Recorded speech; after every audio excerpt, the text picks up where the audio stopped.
What's up, everybody? We are drinking, but yesterday's show got cut off because I have terrible internet connection. I did some diagnostics and figured out that my upload speed was only 1 megabyte per second, which is terrible in today's standards. My phone has better upload speed than my actual hardwired internet did. So today we're pre-recording this. I canceled my AT&T internet service and ordered Xfinity now. I changed my internet service because of yesterday. Yeah, did you cancel? Did they give you a hard time? Or No, they didn't give me a hard time because they actually didn't offer like the Uber internet that everyone else does. So they're like, yeah, we get it. Everyone else is canceling with us too. So, bro, it's fucked up in Jersey right now. yeah, We had some really weak storm recently. There were like 1.5 million power outages in New Jersey. Oh, that's right. In like the last month, I heard about or that. in like the last couple of weeks. To be honest with you, dude, I slept through the whole storm. As far as I'm concerned, nothing happened. Right. But like where I live, dude, we had no power for it's like 2.5 days. Some people were out for like a week. At Dean's house right now, we're using a mobile fucking hotspot on my phone. Dean's, dude, it's been 2 weeks. Dean still doesn't have Wi-Fi. So we got our power And it's back from that storm? Yeah. Fuck out of here. Dean, had my power for, I didn't have power for 2 days. My internet came back. It took 6 days for my internet to come back. Right. That's cable and internet and phone, dude. Even like landline phones, bro. My mom was freaking out. And Dean still didn't have a shit. That's and crazy. Dean's 8 minutes away from me. Right. It's crazy, man. Everything's fucked up out here. We got vouchers in the mail from fucking Optimum Online, bro, for the missed days. That's crazy. They didn't know what to say. Yeah. A tornado ripped through here in March, and we had the internet back faster than you guys. Dude, I know. What the fuck? I'll tell you, man, when I was living in Clifton, though, none of that shit happened. Like, my power never went out. Like, Right. I don't know. That street, the fucking power has always been shitty like that, dude. So I wasn't surprised. But I've never seen, like, cable, internet, Optimum. Like, I've never seen that shit go out. Like, Yeah. a week, dude. How long's it been, Dean? It has been 13 days or so, 12, 13 days, and I'm not going to have internet until Friday. If they're not going to come until Friday, Yeah. It's been a couple they don't weeks. come, we're switching to Fios. Yeah. It's 12, 13 days he's been down. We were down about six or seven. Hurricane. I lost power for like 4 days. Hurricane. Right. All right. So most people that watch this know who you are, but there are a few that I've met from a couple other countries that have no idea who you are. So let me give you a short introduction first. You know what I mean?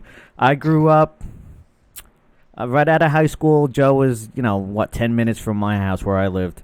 And he was in all, straight from high school. He started and helped Jason form Mr. Monster, which became fucking legendary. It actually blows my mind how the reach that Mr. Monster had throughout the world. Okay, and he goes, he's playing with me and Angelsin and Mr. Monster, and together we formed Gotham Road with Michael, and then we both played with Michael for a while, and then when that ceased to exist, we started the Doomsday Prophecy together, which was a death metal band. And then when we saw that was going nowhere fast and Darrow was becoming more fun, you started Darrow Chemical Company. I joined in, once you had established a footing. And we were doing that pretty hard for what, 4 or 5 years? And we were doing coast-to-coast tours. Band like us had no business doing coast-to-coast tours. In fact, the first tour we did was in a Nissan Sentra, and we grew it from there. So I've been in bands with Joe forever, and it all started out one day when I threw a temper tantrum at the house. My parents didn't want me to be a musician. I was like, fuck you, I'm being a musician. And I broke everything in my bedroom. My friend Jess Collins takes me to Joe's house. I didn't even know Joe for real. And Jess asked Joe if I could stay at his house. And my mom said yes, man. Right. Mom, could this dude sleep over? This girl said she's cool, and yeah, he'll be all right. Mind you, Joe's 16. Yeah. And I was probably, what, 19? Yeah, I'm 19 then. Mm-hmm. Yeah, I was 16. I was still in school. Damn. Pretty crazy. Yo, yeah, I was actually telling this story last night. I don't know. Were you about to? Were you going somewhere from there? I want to with go that? there because we started telling it, but we were dropping out like hardcore last night. So people were interested, but they were being annoyed by our dropouts. So let's start right off the bat, right there. Oh, with Jess coming to the house Yeah. asking, "Hi, this is Carlos. Can he sleep over your house tonight?" My mom said yes, and like, I mean, like, what year were you saying? Presumably It had that to was. be 97, I think. Yeah, it sounds about Yeah. right. Yeah. If that was 97, me and you lived in that house till 2001. Yeah. I mean, like on and off for a minute or two. Yeah. I would go I over think I here. even I would did go. live I there was for a kind of a minute. fucking a nomad. Till about 2001, we lived there. Yeah. We lived there so long, my whole family moved out. Right. Me and Loki had that shit on such lockdown. Like everyone was just like, eh. Yeah. Joe's mom went somewhere else. Your sister didn't. Your whole family was like, your sister ain't staying with those guys. There's just a fucking house full of dudes. There's no way fucking 16-year-old girl is staying at that house. Well, So of the course- real reality of the situation. Yeah, of course you my had to mom go. got sick. My mom got sick. My Yeah. mom had cancer, is what it was, and she was like pretty like couch She ridden. needed someone better than us to take care of her, and her boyfriend could do that for her. Yeah. Yeah. So And we were left to myself our own being devices. 16, I was running over my mother as a 16-year-old. Right. You know, I wasn't a bad kid, but I certainly fucking didn't do anything and fucking I didn't want to do. Yeah. And my mom couldn't really get up off the couch. Not that I was an asshole. We took care of her and everything. Yeah. But for instance, like my house was awesome for band rehearsal because locationally where I lived, and my mom couldn't really say no. So, I mean, like, that's what got me in with all the older guys, man. I had a jam spot, Right. you know? Sick basement. Really awesome basement. Yep. In fact, though, I had to do a basement. lot of work to get into that basement, if you Yeah. remember. At first, me and you, how long would you say Loki lived on? I had like a couch in my bedroom, like a love seat in my bedroom. At first, he lived in my bedroom with me on the love seat. And then I think we got a mattress. And then you were on the mattress on the Yeah. floor in there. And then we turned the jam room into Loki's bedroom. Yeah. And then Loki had like his own floor. Yeah. It was just like, we got to do something better than this. There's 2 mattresses in here. We could barely walk in here as it is. We both want privacy. Let's fucking turn this fucking basement into something better. And it was like, you know, it was just a storage bin for Joe's family like that whole time. And I pretty much just Nothing down there. I dismantled the basement and threw everything into the garage. So the garage was just packed like in the cartoons, like a fucking wall. It was like this close to hoarders by the time we left. Right. What do you remember? That's another story. Yeah, it's another story. Another story. There's a lot of stories. So what I might do is, because I You can talk became- to Joe for fucking 18 hours, and we'll look down and we're like, oh shit, it's been 18 hours. So I'll probably just do like an hour and a half, and Joe will come on and we'll do like a few sessions. We'll figure it out. But he'll come, you know, maybe bi-weekly. Who knows? We'll figure it out. But the point is that I've been hanging out with this kid for over fucking 20 years, and there's 20 years worth of stories. Whether we were together or not, like, it doesn't matter. It all intermingles. So there's plenty of shit to talk about from fucking 1997 till this point. Yeah, dude. Many of those stories I don't even tell people. Right. Yeah, like you ever have stories that are like just like you ever have shit so crazy happen to you that you actually don't tell those Because no one stories. will believe it. Yeah, everyone thinks you're a fucking liar, Yeah. dude. It's like let's say I caught a shark one day. Right. I never caught a shark. Let's say I was a fisherman. And I no one caught a else was shark there. one day. You know, and I really caught a shark. You know, like if I told that story, no one would fucking believe it. I think I know a lot of people who habitually lie. Everyone's got to know at one. You know, like you ever know that guy who's like a good guy, he's a nice dude, he's harmless and they're white lies, but everything that comes out of their mouth is bullshit. Yep. You know, those motherfuckers, I never want to come across. I've met a couple of I've never want to come across that way. So I got a lot of crazy stories, many of which with you in the house too. The West House, that house that we're referring to, affectionately referred to as the West House. The West House, by the way. Right. West House. Yeah, and you know, making us the boys of the West House. West House. I probably wouldn't myself believe if someone else told me the stories. I would probably be skeptical. Oh, there are things that happen in the house I just don't repeat. Right.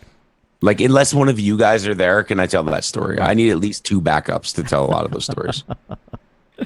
of just like shit that went down in that house alone. Fuck, I was gonna. We'll get to them. We'll get to them. But what I want to start with, because everyone was super interested yesterday, before we got rudely cut off by my shitty internet, was the genesis of Mr. Monster, how we all met, and I don't think a lot of people. It starts with me meeting Jason first, and I don't think a lot of people know how that even happened. Dude, that's your story, and you should tell it. That's a great story. Was it Jason or it was both Ralph? of them. They both responded. Ralph couldn't believe it so much, but he Ralph kind of a different name. Can we call him something else? Overdosed? Okay.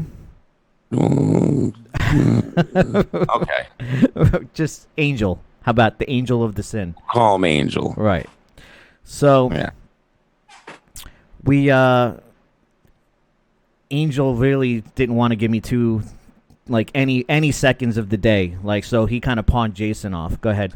Mind you, the climate of the situation, what is this, 95, 96? Yeah. That he's talking about, this this is before I knew him.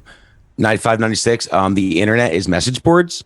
And bro, we are in Maryland, Mansonville. Like, this is like beginning of mall goth, like super Marilyn Manson and the Spooky Kids. Right. Into Portrait of an American Family era Marilyn. This pre-Antichrist superstar Marilyn Manson is what is going on in rock music at the moment. And as Joe described yesterday, I didn't give a fuck about any of that stuff. I was a jock. I dressed into sports attire. I wanted to be comfortable. I was athletic, and I loved metal. So combine all those things, and when I saw my first glance of Angelsin, I fucking wrote on their message board, just calling them a bunch of losers. You know what I mean? Like, you trolled them message boards again. Yeah, trolled them. Dude. I trolled them hard, so hard that they wanted to fight me. Okay, having no idea he'd ever met these people or even knew them by any degree of separation. Right. When I looked at them, because my friend Alyssa was like, "Yo, check out this band." Dude, they're pretty stupid looking. And I see them, and I'm like, "There's no way in hell that I'll ever run into these jerks. Let me just talk as much shit as possible here on this message board," because that's in my day, Joe. In my day, the internet wasn't real, so you could say whatever the fuck you wanted and face no repercussions whatsoever by chatting on a fucking message board. So I ripped them up pretty bad. They were pretty upset, and yeah. Fast forward a few months later, my friend Lauren Hickman, that lived down the street from me, just casually says, "Yo, my friends are looking for a guitar player." There it is. Yeah. You guys, yeah. You get the gist. I wish it wasn't as blurry, bro. Yeah, but they get the gist. I constantly played guitar in my garage, like blasting volumes. My whole neighborhood heard me play guitar all the time. My friend Lauren comes up. She's like, my friends are looking for a guitar player. You should probably fucking hit them up, try out. She didn't tell me the name of the band. She just said it was Jason and Raphael. And Ralph, Angel had a little bit of a career going for himself, though. He wasn't exactly, he'd been around the block. Right. But I didn't know. I wouldn't know the Empire Hideous if it bit me on the ass at that point. He'd been the drummer of the Empire Hideous. Yeah.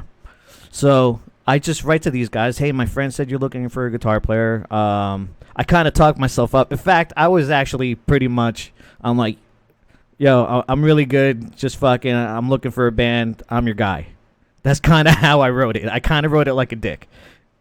And Jason, like Ralph, Angel and Jason were both just like, "What a fucking dick. Does this guy even know who he's talking to?" Because they recognized who I was, and Lauren told them who I was. Also, I'll put it to you this way: like Angelsin, the guys around them. Was the band even Angelsin at that point? It yet? was. Had it they was. changed They their had name their yet? demo already with Halloween Town and that first like DIY demo. Yeah. As far as bands go for this area and their age, even if they sucked, like musically, and they didn't, they were good. They were a pretty big deal around here, man. Like they had a look. They looked like a gang. And most of it was from They looked like Loki would make fun of them. Right. A gang that Loki would make fun of, but Angels they were a pretty big deal around here. You know what I learned? No one their age that was that good. Only having joined that band was their hype. Precisely all that. It was word of mouth. Like they played only a few shows. Like they weren't good or well liked because they played great shows and a lot of people saw them. No, they just hyped themselves so much on the internet and handing out flyers at the mall, and like just everyone knew their name, even though no one saw them play. Everyone knew who they were. I understood the legend of Angelsin to be, from my perspective, is that well, again, it's their look, man. Yeah. Like they looked like fucking they were in Marilyn Manson, those guys. Yeah. Like and where and coming from around here, they look so much older than they really were. Yeah. They were freaks, man. Like traditional freaks, pre-Hot Topic freaks, like literally before there were Hot Topics. Yeah. They were, dressing like girls, and they were dudes, and not, and we're fishnet everything, vinyl and pleather and black lipstick, and dude, Jason had a tattoo when he was 16. Right? The only he had a couple tattoos by the end of his 16th birthday. So those two stood out wherever they went anyway. They didn't even need to have a demo. Right. If you went to the mall, a concert, anything cool rock and roll going on the air, you saw those guys. Yeah. So their name got around, and to me, the legend of Angelsin was actually that had they ever played a full show but when you would join the band ever once? I don't think so. Because there would be they would Jason specifically. Jason was scrappy. Yeah. They never finished the show without a fist fight. Some of the shows, not even like no more than 3 songs a show. Right. So even though they didn't play most of their shows, the presence they had in the room and the drama. And like show was over, the cops came, fucking people were getting arrested. More people knew Angelsin because of that shit. Yeah. And it only got worse after I joined. Yeah, and it did get worse after Loki joined. And turns out when the shame is that Angelsin was, like I said, not even comparatively, but the band was really good. I mean, not only for their age, but for instance, I have a videotape that I just found recently. Jason's handwriting on it. It's like 5 Angelsin shows. It's a video cassette tape. There's 5 Angelsin shows on it, and it's 25 minutes of footage. That's all 5 shows. That's it, and that's how many. They weren't cut short because they only recorded a song because that's all they wanted to record. No, that's the compilation of each full show because we either jumped off stage to get a fight, or someone threw something at us, or we just every show ends with the camera going like this. The show's over. Yeah. Every time. So let's get back to Jason writing back to me, and then me realizing that it was actually those guys. And I was right away. I was just like, I kind of just said exactly what I said now. I'm like, dude, it's the internet. I don't fucking know you guys from fucking Adam. I was just talking shit because you look stupid, but I'll go try out. And they literally thought I was going there like with people to like start a fight, and they were willing to fucking go have it. They gave me their home address. They were ready for a fight when I showed up. They knew it was you beforehand? Yeah. How did that even happen? We talked on the phone, and I spoke to them. I was working at the Oradell Mini Mart, and I spoke to Ralph from the Oradell Mini Mart phone. But I mean, like, where do you get to the message board from there? Where do you go from like, do you want to join this band? This is my friend's friend. Here's his number. To do we go on the same message board? Lauren Hickman made Told them him privy to who I was, but or at least I wasn't privy to who they were yet until I spoke to Jason, and he asked me about it, and I'm like, yeah, that's me. I'm like, that's me. He's like, well, why the fuck would you want to try out for us? I'm like, dude, I was just talking shit because you guys look stupid in the picture. Like, I don't fucking know you guys, though. Well, look at you guys. Yeah. I'm like, I don't know you. You could be fucking cool dudes. I'm willing to go down there and fucking and try out. What do you got to lose? Yeah. And they thought that I would go down there and start like a fight and not legitimately audition for them. So they were prepared when I got to their house. I got to Angel's house. They were prepared for a fight. And I just walk in with my fucking amp and my guitar. Like, just walk in and I fucking try out for Angelsin. We played the set. I came fully prepared. I played every song. I played the whole set. And they were like, all right, we got to talk it over. And they left the room. Because you remember how Angel's house was? Like, the basement was kind of split in two. Yeah. And so they left me in the one side in the jam space, and they all talked on the other side. And I just started playing every fucking guitar solo I knew while they were talking. You know what I mean? I was just shredding. I've been there. And they come back. They're like, "You're in." And that was it. That's how I met Jason. That's fucking awesome. Was it Jason who told you you were in, or no? They all kind of. It was Forte and. Yeah. What and Koch was on drums then still, obviously, right? No, actually we had no drummer. Angel was playing drums on every song and like trying to sing while he was playing, but we did my audition without a singer. It was done that before. Yeah. So that's how that went, and they were like, all right, that's it. And then Jason brought in Koch, and that's how Koch got in. It was pretty soon after that. You were a pain in the ass to be in band with then still. Very much a pain in the ass. You gave him a hard time. That's how I fucking used to be a diva like that, dude. Me and Koch got along quick though because he was a hardcore kid, and so we were kind of the reason why the band took a turn from the songs they were playing to the songs we started writing and playing after that. Because Koch was a part of that. It wasn't just me. It was because Koch brought that kind of playing out of, let's play like a little bit like this.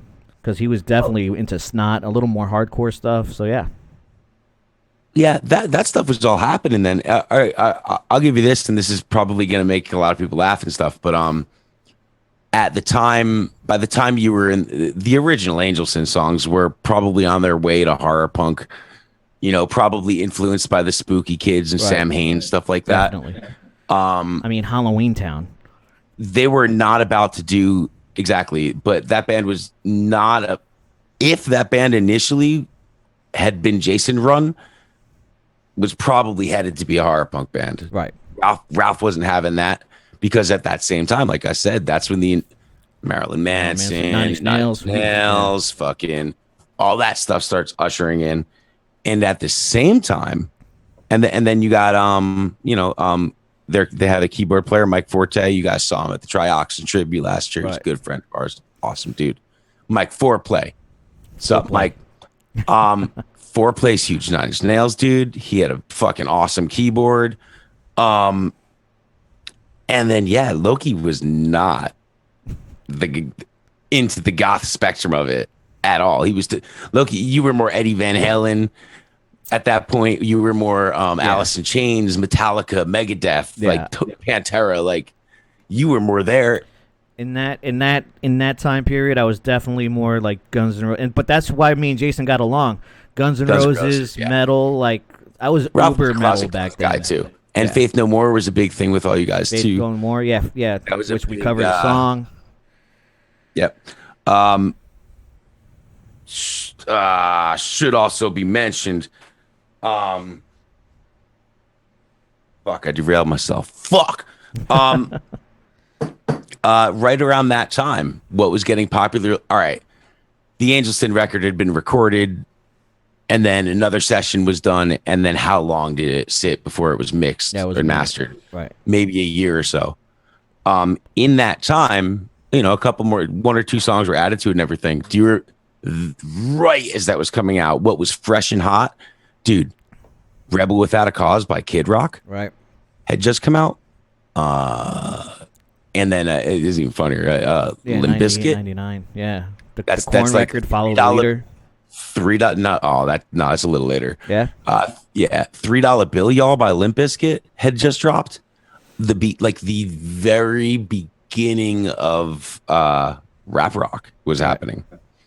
And if you think about it, with the Nine Inch Nails and the Manson, when that record first was recorded, it was probably more in line with the Antichrist Superstar type of sound or and stuff like that. But by the time the record came out, rap rock had come in, and there was so much of a fucking already like the Faith No More influence in the band and everything like that.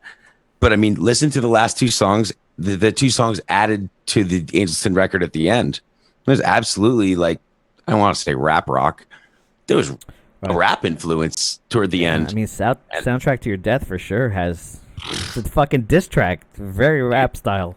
Angelsin had so many fights with local, so of course, since they were getting in fights with everyone, they had beefs with other bands.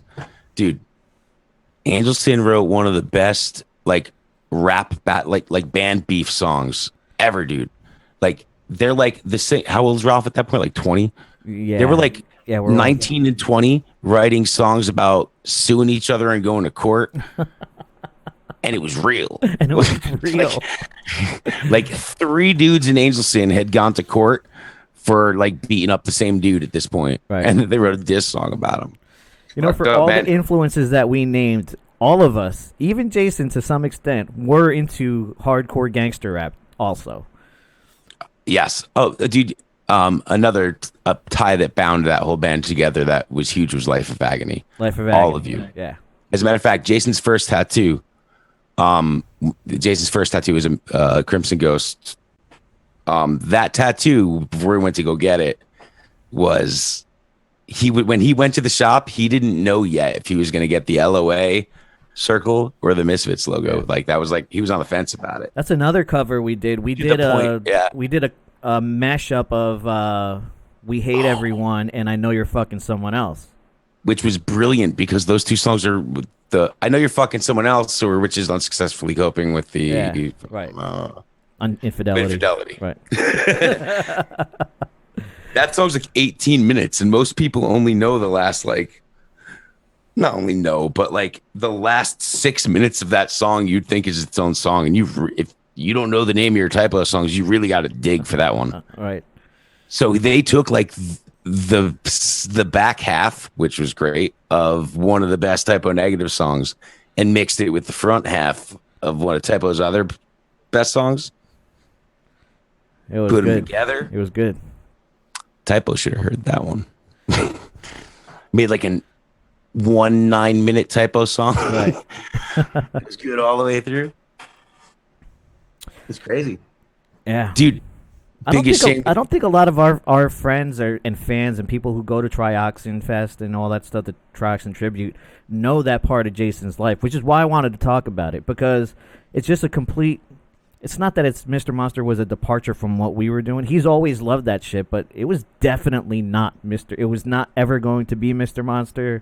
It was very different. Our attitudes to life and everything else was different. We were, even when we weren't playing shows, me and Jason would fucking get into street fights and bar fights and shit like that. That's one of my favorite things about Jason too. I laugh about it alone when I'm sitting alone in a room. Sometimes I think about it. And Jason would say it too. He said it more in his older life, and I loved when we would talk about it. But Jason loved to fight, and Jason got in a lot of fights. But here's the thing: he hardly won, and he'd be the first to tell you. He'd be the first. He'll be the first dude to open his mouth, get you in a fight for you, swing on some dude bigger than him and you. Gets you in a fight, get his ass kicked. He didn't really care. Right, he didn't care. Yeah, he just never really cared. He was not afraid of not afraid to throw a punch though. No. Just funny because I kind of that not too different than you there, buddy. Yeah. You were having a young man, an aggressive young man phase yourself. Yeah. I was a little better at finishing than he was. How many times you break your hand in the fucking first couple of years? How many times did I break my hand in your house? Yeah. It's still, fucking still all fucked up, dude. Yeah. Loki's knuckle is over here, yeah, dude. it's like his middle knuckles, like from like punching the poles in the fucking jam room. Yeah. Throwing shopping carts. And this is where my memory of all this gets hazy, because there was a lot going on in my life. I was jumping around in and out of your house, going to Kelly's. I had this other chick in Cliffside Park. I was just everywhere. I was like, had no, I wasn't straight yet. Okay. And, so it's hard for me to remember why Jason left, when he decided it was going to be Mr. Monster, that it was going to be horror punk or anything like that. How did Mr. Monster start? What happened there? Jason wrote Dead Flesh Girl, Prom Night. I believe it was those two songs, Dead Flesh Girl and Prom Night, Jason had written, and he had went to Ralph from Angelsin, or the Angel of Angelsin, right. Angel, the singer, his partner. Those two started the band together, and Ralph turned him down. Ralph had also phased out a song that you guys used to play called Queen of Halloween, right?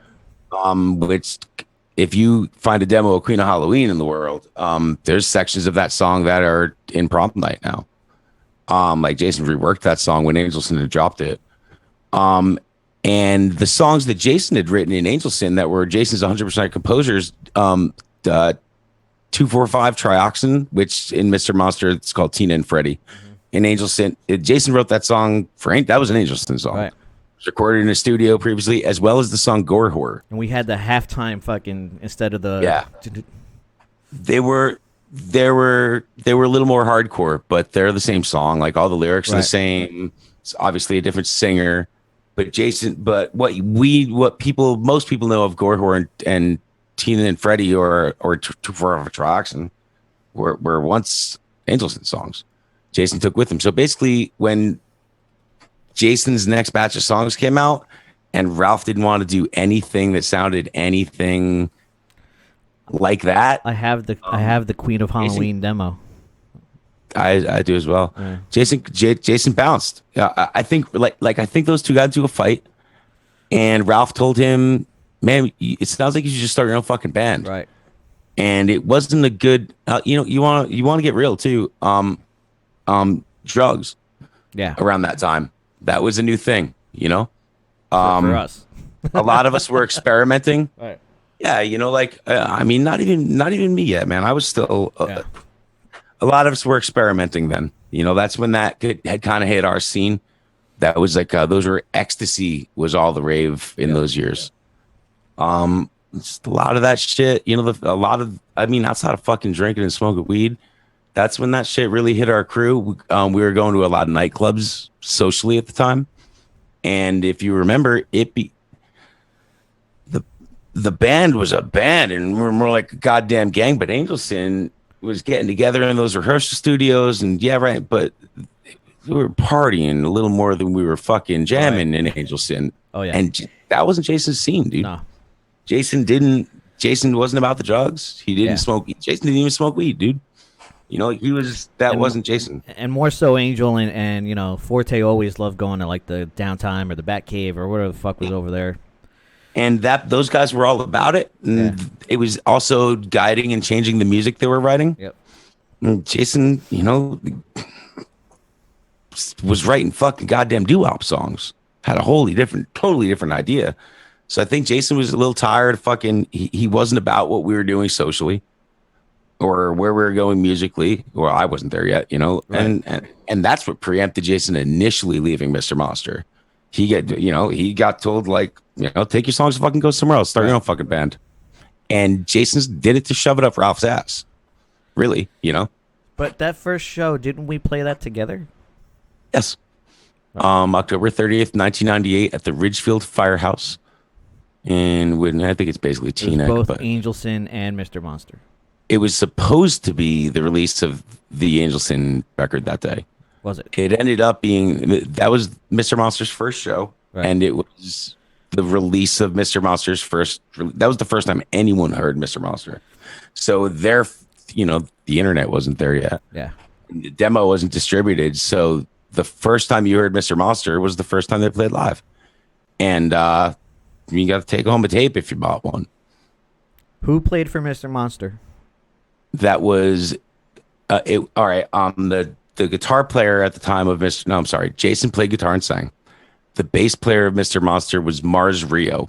Mars was the guitar player of the band, the Empire Hideous, popular New York City goth band. Right. Mars's brother, Mars's younger brother, played drums. His name was Jimmy Skins.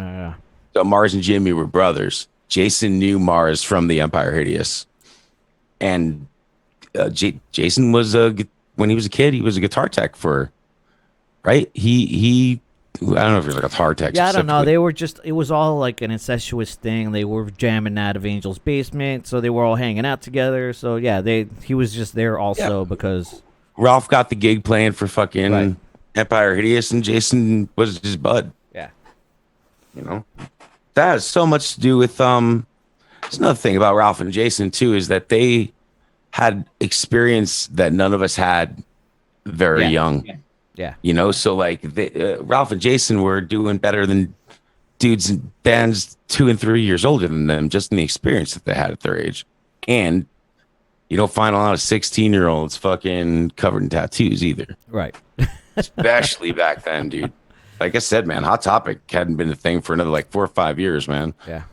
You know, like you still had to go to, if you wanted purple hair or a studded belt or a fucking weird piercing, you had to go to the Village.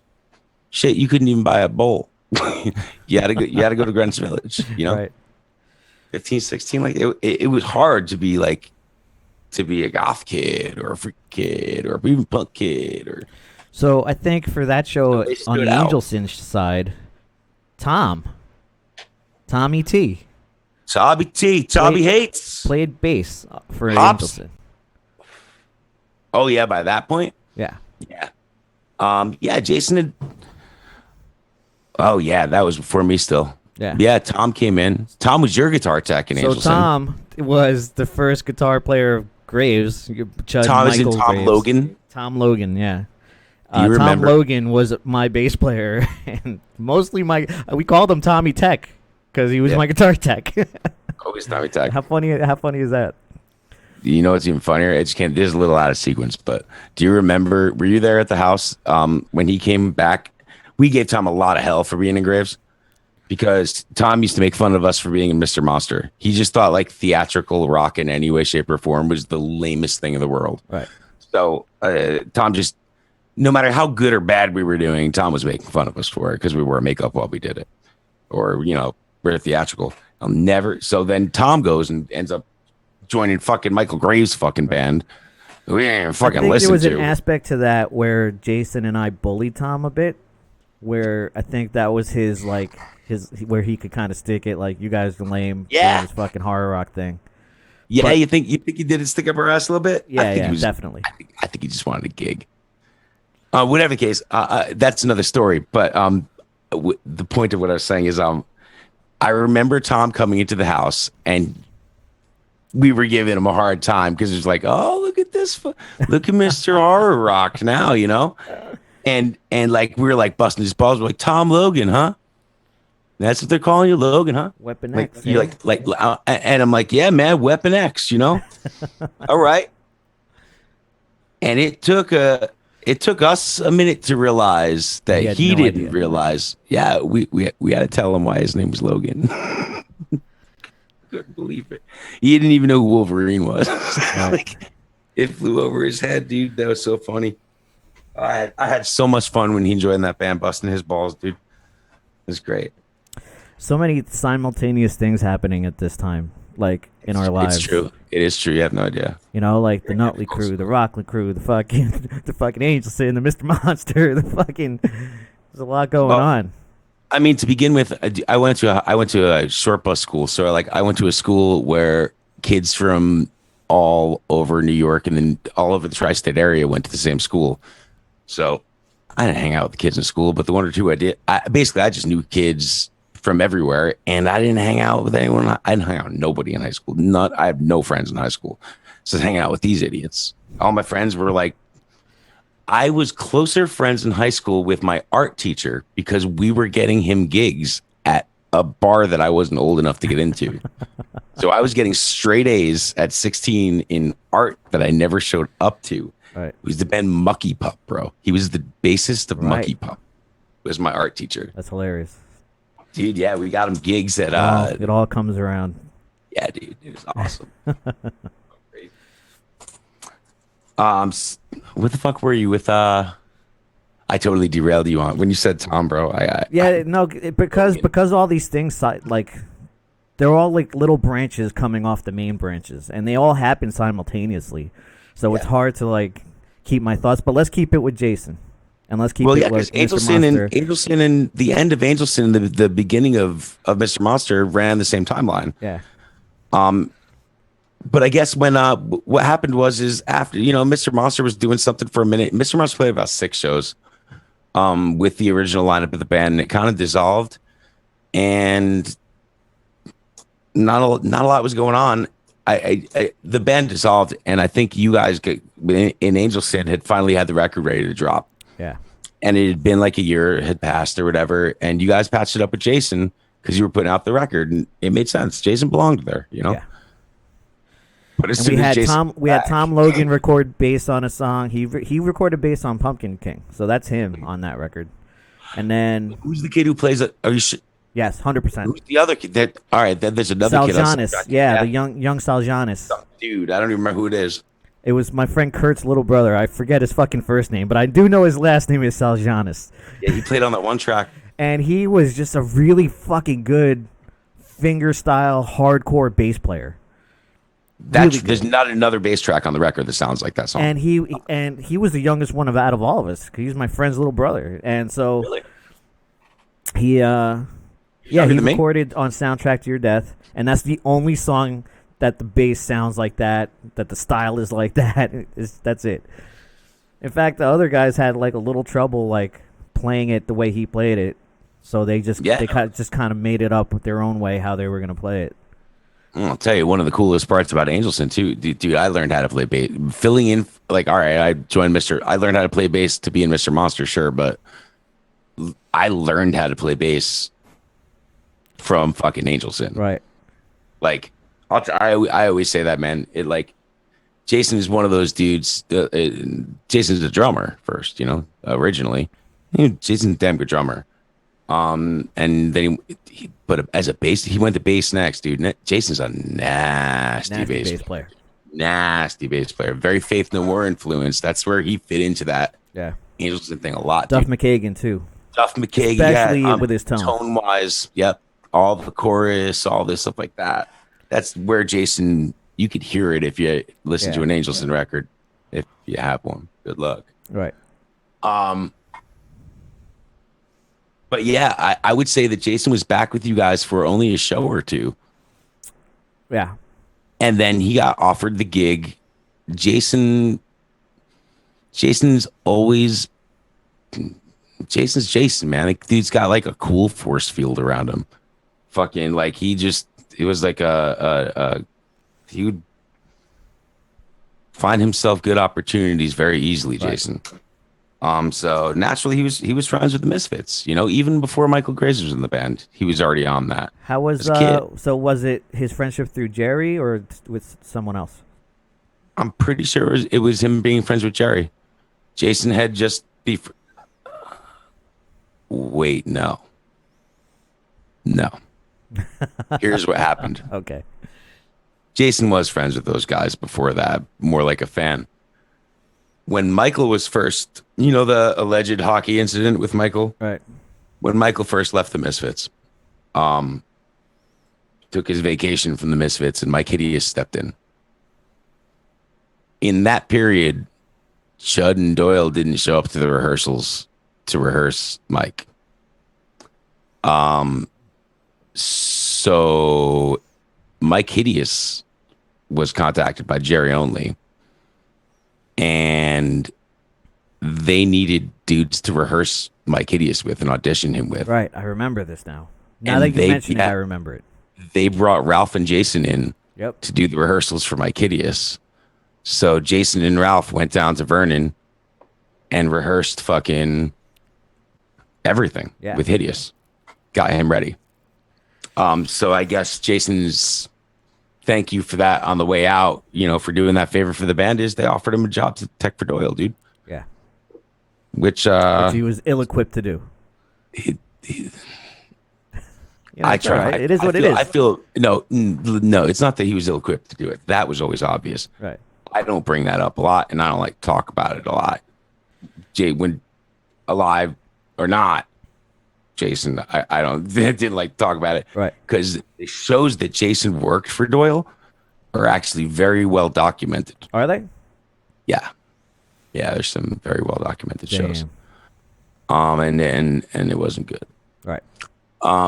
Yeah, Jason, very ill-equipped tech for Doyle. I couldn't believe it. I mean, dude, Jason loved the Misfits, man. Like, so what a dream to be asked to go on the road with your favorite band and be a guitar tech for your favorite guitar player. And he wanted to do a good job, and he didn't want to say no, and he wanted to take the opportunity. But he underestimated the job he took. Yeah. I'll never forget Jason. He was more excited to be there and actually do it that he was like, fuck all, I'll learn it. And in ways, thank God he did it. Right. But so as soon as Jason was back in Angelsin, and I was in Mr. Monster at that point, I was already Jason's fucking bass stand-in at that point. He came over, brought me his whole bass rig and his bass, and taught me how to play all the Angelsin songs over the course of like 2 days. Right. Which was like he was doing me a favor to fill in for him, which essentially he was. I mean, like I said, I pretty much learned how to play bass. Yeah. From that. And you got some fucking experience playing shows. I mean, you had already played some shows, right?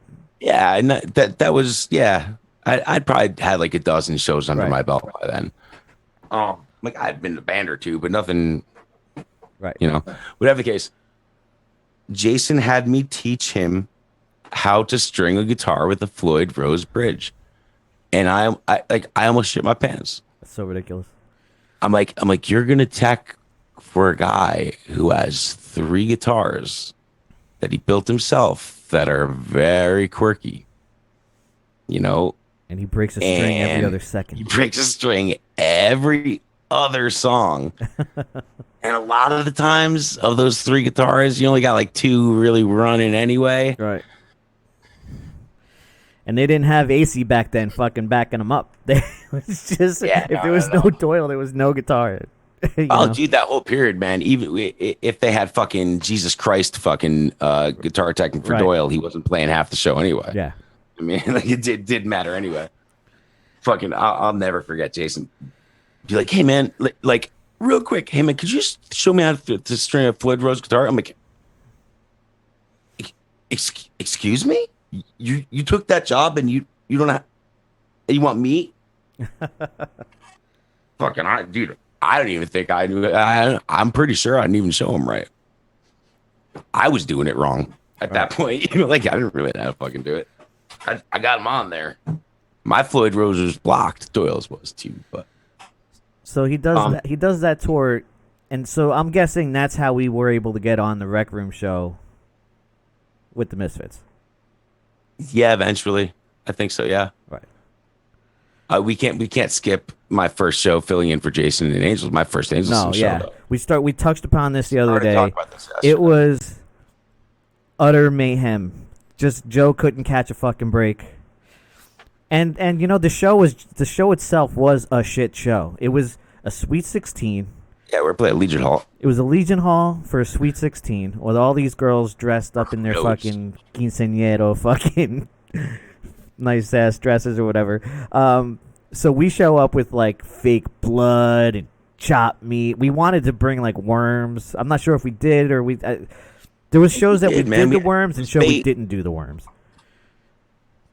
But, yeah, I think it was, man. We had bait and chopped meat. So during the songs, we're throwing this shit at the party. And just like squirting fake blood everywhere. And Ralph has his fucking nuts in Jay Webb's mouth. He's just fucking. I have a picture of that. It's just mayhem. This little girl slipping all over the floor, fucking falling and getting drenched in chopped meat and fake blood. Yeah, like little girls in like sundresses at like a Sweet 16, and mind you, it's a Sweet 16, so the family's there too. Right. It's like grandma and grandpa in the back and shit like that. Old people are into it. It was a spectacle. I mean, it was, you know, It was a but spectacle. just imagine. You know who was a at bunch that of, show? I Sandra. don't know. Sandra was at Really? that show. Yeah. Unbeknownst to me at the time, I didn't know who the fuck she was. Dude, not to jump ahead of what you were saying, but the Rec Room show that Mr. Monster playing with the Misfits that you mentioned, Right. who was at that show? Fucking Dean. Yeah. There's a picture of him. I saw it. I saw a picture know. of him. I all these years, dude, I never knew. Dean didn't know he was at that show. Dean Right. didn't know he saw us either. Yeah, Dean was going to see the Misfits. Yeah. There's like a side profile picture of him that I Dean saw. saw me and you play like fucking, man, maybe like 6-7 years before he ever knew he saw us play. Yep. And I've had those pictures so many years. Probably looked at that picture a million times and just I didn't know Dean realize, yet. You know, yeah. so. So at this show, that's a shit show that we're throwing all the chopped meat and girls are slipping on the fucking floor. We're playing a show, all right? And Bro, before even slipping on the chop meat, this whole thing happens. was it the first song or the second song? The first song. It was the first song. So I got all Jason's gear, right? Jason's got real nice gear. Like I said, Duff McKagan dude. He's got big, nice Gens Benz, fucking huge ass bass rig, Right. Top cabinets 4s, got the bottom 18 cab, huge nice bass rig, and he's got these Ibanez Ergodon basses. They're really cool. They were nice, except for the fact they were made of lucite. Lucite is plastic. It was a new thing Ibanez was doing with the Ergodon line. Right. So And he was bragging about how durable it was. It was light but durable. Like he had been bragging all that time about his fucking lucite fucking. Dude, now when I see it even more, if you look at the bass, like if you Googled like what a lucite Ergodon looks like, Right. the top hook of the bass was like this long. Yeah, dude. the horn was long. Like Yeah. a horn. So the first note of the song was an E. So I remember like it was like 4 E's being rung out in the intro. And I remember I grabbed it by the horn and I went bong, bong. And by like the third bong, I bonged the entire bass over my knee like I was breaking a baseball bat. And like I hit it. And I didn't even know it broke until my hand, like the weight of the neck, Right. you know, The fell. strings And, are flopping all around. Fucking. I mean, there are moments on stage when shit happens and you know you can cover for it or you Yeah, there was no covering get for that. good. Not only I wouldn't have even known to go for it. I just shit my pants. Yeah, because you're like, I just broke Jason's bass. I broke Jason's bass over my leg before the singer sang the first note of the first Right. song. Yeah. So I didn't even know where I was going to get another bass from. I'd never even broken a string at a show before at that point, probably. Let me give you my experience from playing at that time. I had no idea what you were going through. And then I'm like, what the fuck is going on? Like, we're not playing the song right. And then I see in the crowd just people are parading around with pieces of the bass. They're like carrying it up and like fucking just see it like a shark fin. I was crying. I was all but crying. I Literally. see the bass just like parading around the dance floor. I'm like, is that Jason's bass in 3 pieces just floating around the dance floor, man? Damn. So that happens. I still have it, man. Jason came home from the tour and he went straight to my house, straight to my mom, and was like, you owe me this, and this. Fucker, dude. A breakdown. And my mom paid him too, dude. Yeah. I had to fucking pay my mom back for a whole fucking. I still have that bass to this day. I like hang. At this point, it's like a trophy. Yeah. You know, like. I'll tell you though, man. I still have the body too. So over the years, I never thought it, but as parts, dude, that thing saved my. Because I played a couple Ibanez basses. Did you take I some of the hardware? bought an Ergodon. Yeah, dude, just little things on it. I had another Ergodon after that, and Right. it wasn't made of fucking lucite. I had a wood Ergodon. I had 2 wood Ergodons. To this day, dude, I'm still taking pieces off that base that are Did they still just stop making lucite bases? They're like, oh, this happens. immediately after that, dude. I wrote to Ibanez. I tried to fucking get it worked out. They, Really? yeah. Yo, check it out. I could do this once only because it's like the end of it. But yeah, you ready? Damn. Walrus. The walrus. It's the walrus, bro. We haven't had a walrus in a Monday. while. Got lots of pictures of walruses all around the country. Yeah, dude. There's a great one. I got a great one of me and you doing the walrus. So Loki's nasty with the walrus though, because Loki will take like Jameson and Rumplemans and walrus them. There's a hurricane party video that I'm drinking Makers and Rumplemans at the same Do you time. have it? Yes. I have those. I have that footage as well. Yeah. I was thinking about that at the beginning of when we started talking here. I was thinking about that when we were talking about the hurricane. Right. It's like, Yeah, the hurricane party that we had. everything is wet. There are leaves falling from the trees Right. onto vehicles. We were doing mock Weather Channel weather reports. I think it was like Hurricane Irene, and we're outside. Brian was wearing a tinfoil hat. She was trying to get struck by lightning, and he had a They were in baby duct garbage taped to his bags. crotch. Yeah, we had Loki and Brian in garbage bags, in tinfoil hats, doing weather reports outside in a hurricane. I was using which- a Maker's Mark bottle as the microphone. yeah, a botched hurricane. Yo, we got to up the production. Fucking fly that in, man. Yeah, that's gonna happen. That's gonna We'll happen. fly I'm that creating in, my man. scenes. All that when next time you come on, we'll have fucking pictures ready to rock with all this shit. Because we're still at the beginning of our. That footage is hysterical. We're at the infancy of our careers in this conversation, so there's plenty of time to fucking get you back on and fly some pictures in. A bunch of years till the news report. Right. But yeah. And even at that show that you broke the bass in, you borrowed. We're like, all right, we got to play the set. You know, I'm sorry you broke Jason's bass, Joe, but we still have a show to play here. One of the opening bands, the poor opening band's fucking bass player before me was nice enough guy to fucking lend me his bass after he saw me put the kabong on the last one. Right. And I put the kabong on his too. Yeah, he snapped one of the strings like on his bass. But I think we just played the show like that though. Yeah. I didn't have a lot We of didn't luck, but I have don't too think- much of the show to play because we got shut down. I was gonna say we got shut down. The cops came. Right. In true Angelsin fashion, Right. we didn't finish the set. So my first Angelsin show is not too much different than every Angelsin show I had been to beforehand, except I didn't have to hit anybody. Right. Yeah, there was no hitting was- anyone. Surprisingly enough, I'm surprised Jason didn't hit me when he got home from the Misfits tour. Right. Then everything would have been right.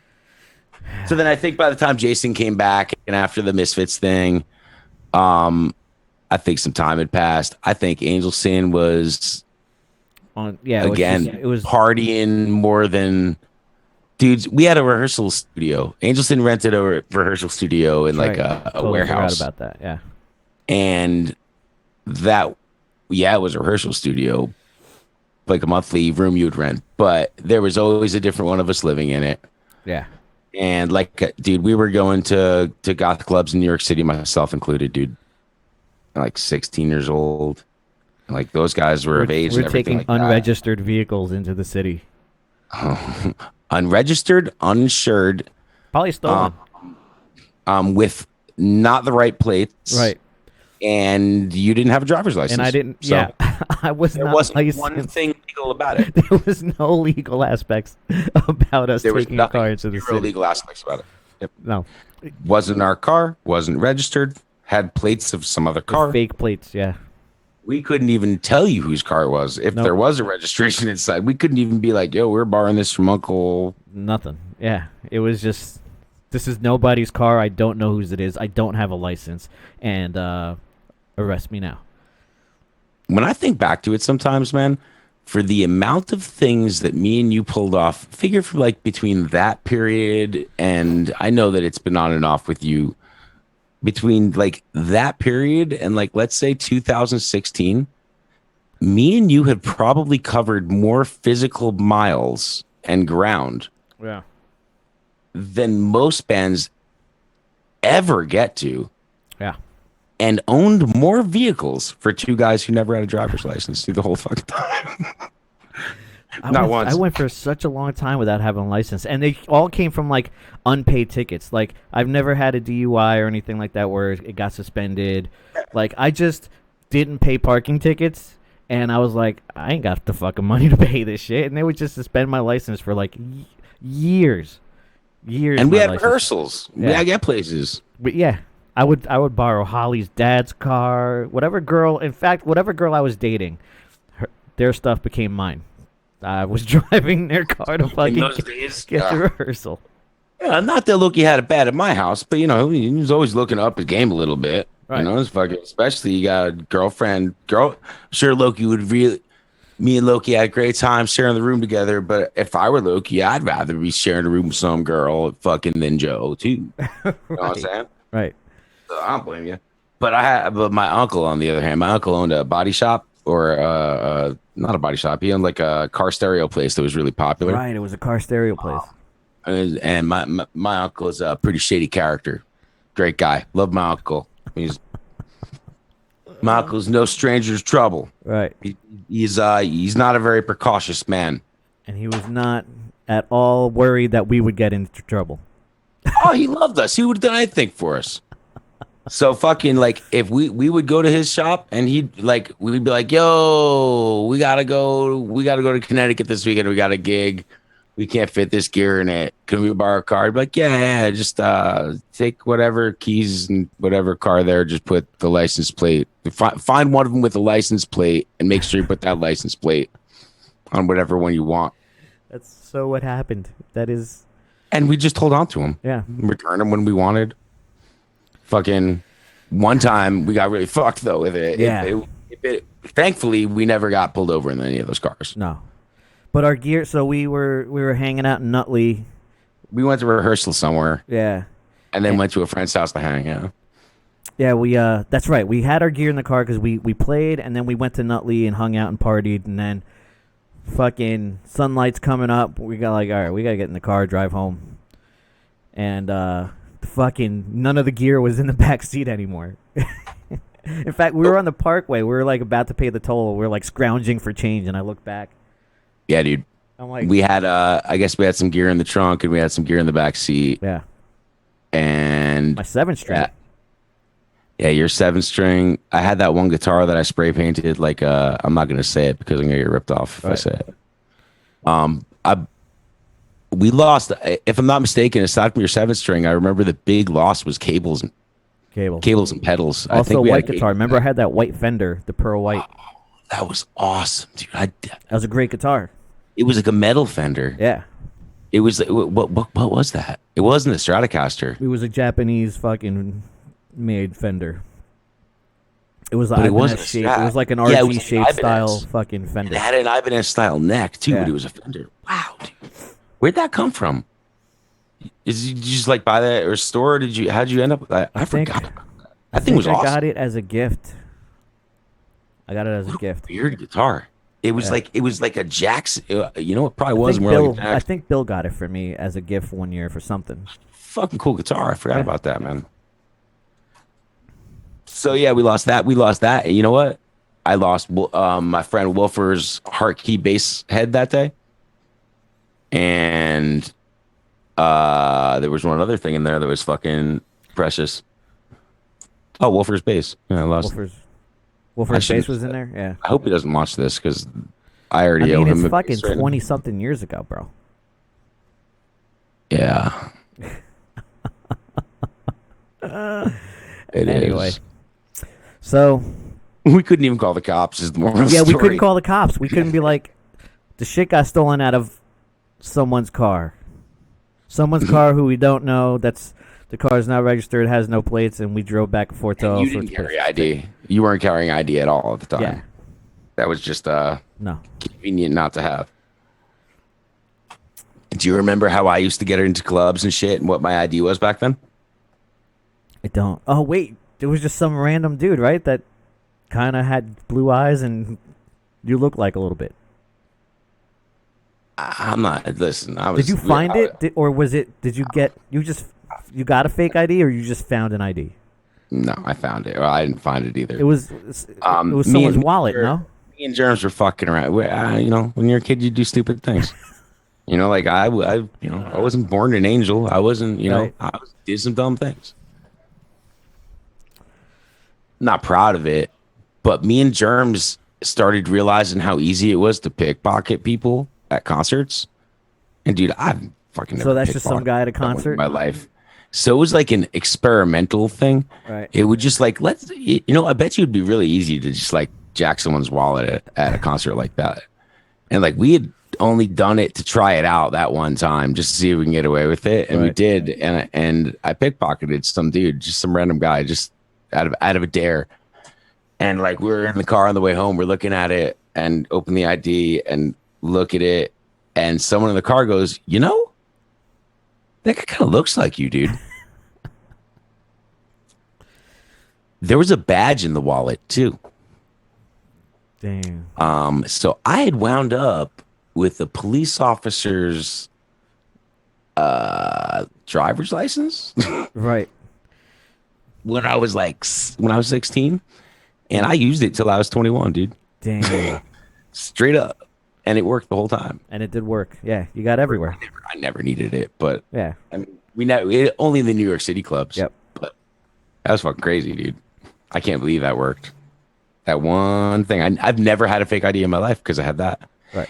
And because I hung out with all your fucking gray bush asses, bro. Fucking no one thought that I fucking was, no one was thinking I was 16. I was drinking at bars and I was like 15, motherfucker. So, All you old ass motherfuckers. let's come back. Angelsin ends. There's just a lot of problems with Angel, and everyone kind of moves on away from him. And Mr. Monster, Jason's recording demos. He was recorded at Steve Brown's house. If anyone knows who Trickster is. Yeah, that's the first record. That was 98. Right. Yeah, the engineer on the first Mr. Monster record was Steve Brown from the band Trickster. Yep. Doesn't Steve play for Def Leppard now? I think he fills in for Def Leppard. Filling in. Yeah. Steve's gotten around. Jersey Hero, bro. Yeah. Steve Brown's a big deal, but he produced the first Mr. Monster record at his studio, Mojo Vega Studios. 99, not a lot happened. I've been doing a lot of cataloging, of and timelining of Mr. Monster lately for a lot of reasons, man. For my own shit, getting my memories together and shit, and that was just a lot of jamming in the basement. We all jammed in the basement for all different things, for whatever. Even if it was just to like all the new songs that I was writing, or Tom was like. Remember, we jammed a lot of Tom songs. You're absolutely right, and that's a huge part of the story. It's a huge part of the story is, like I said, the jam space that Loki lived in my basement. We had a drum set, and we always had a drum set. I don't think we ever owned one for the first 10, 15 years, but we always had one. Because we never had a drummer those days.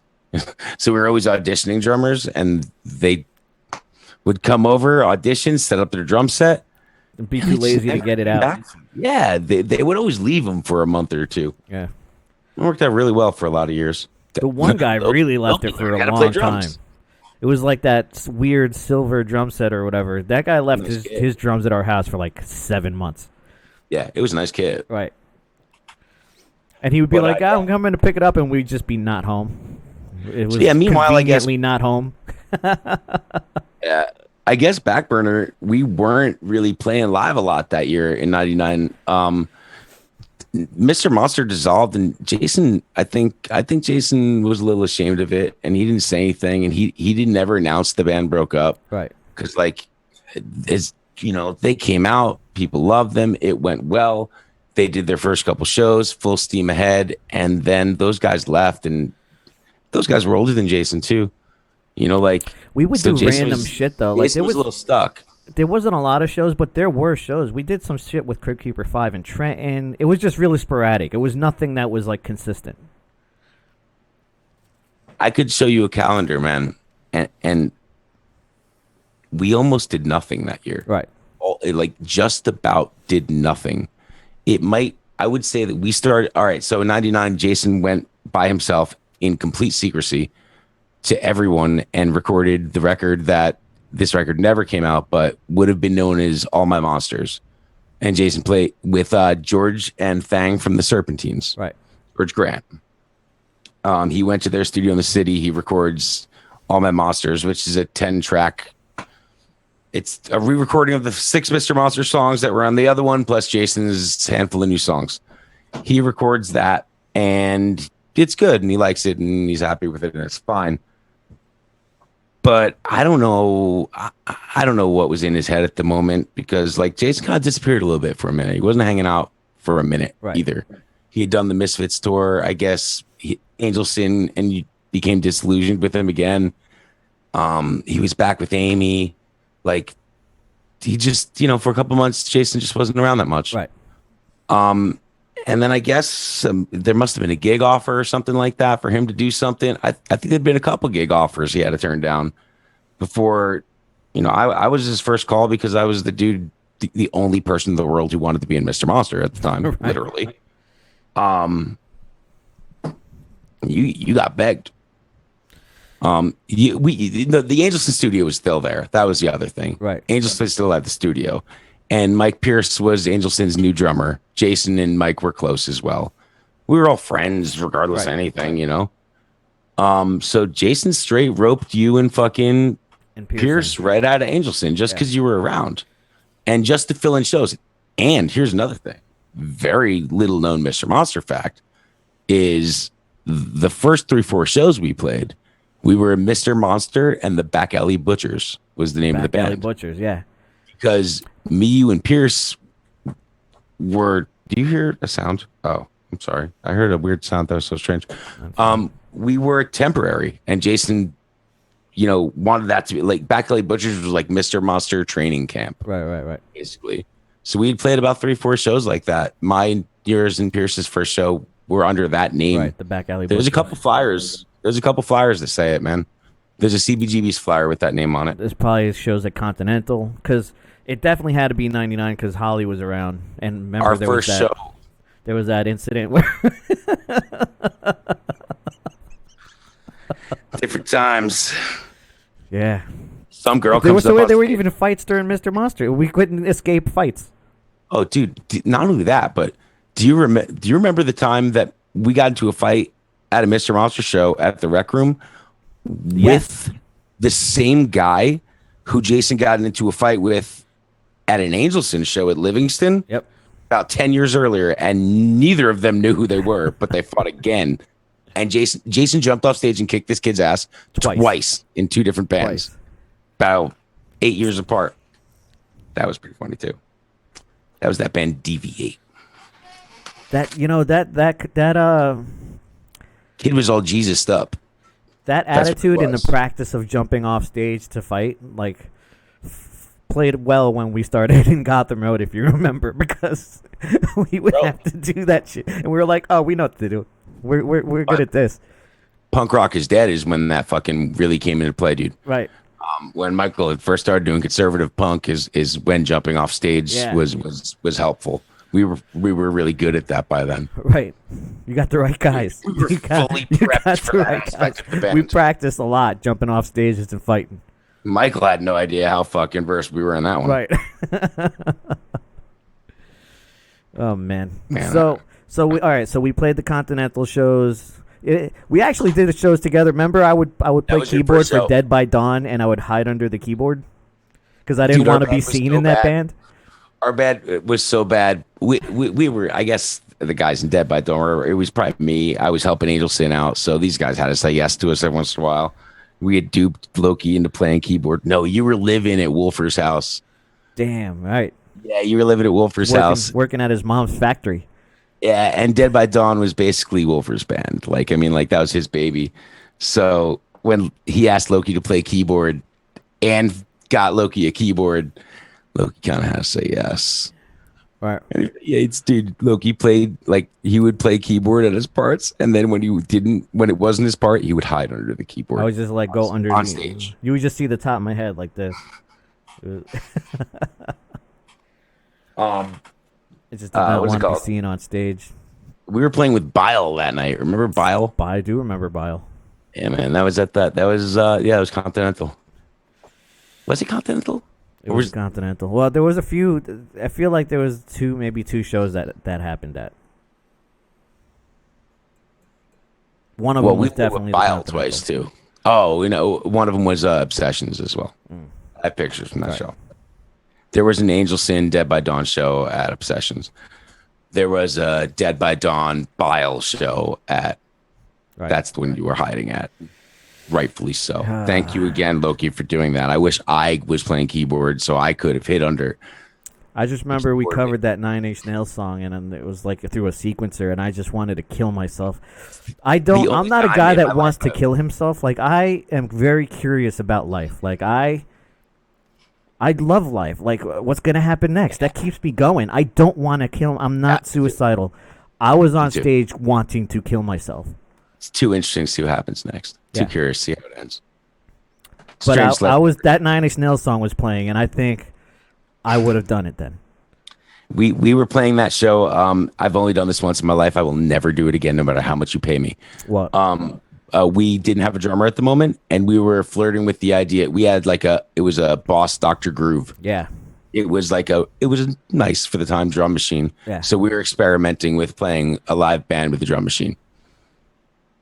That was the experiment. Right. Yeah. And we did Wish by Nine Inch Nails was the cover we did. And that was the only time we did that. Just a mortified feeling. That was the only time we did. Yeah. You need a live drum. Yeah. So 99 is when Famous Monsters is coming out. And we played the release show for that, no? Or the kickoff show for their tour. Yes. It was a secret show too. It was a secret show. Do you remember we had it that whole summer before it came out? Do you remember that? I remember Gore, Earl drummer Gore. Yeah.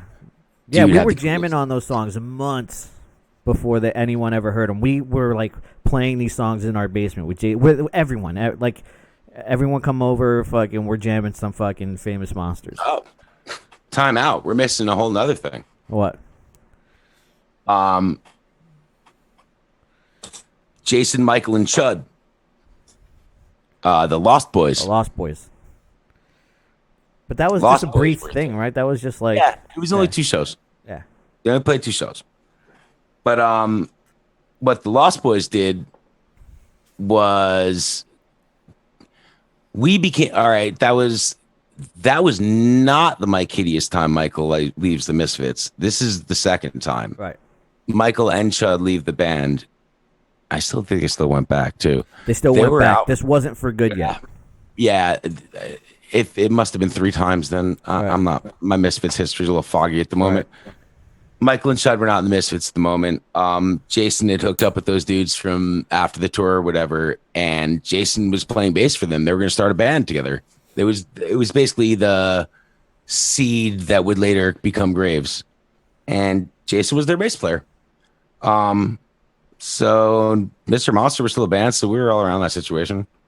Jason didn't play their first show with them. It was just Chud and I think Chud just had like bongos and Michael played guitar. Yeah, it was just those two. They were both down Seaside Heights. Both shows were under promoted.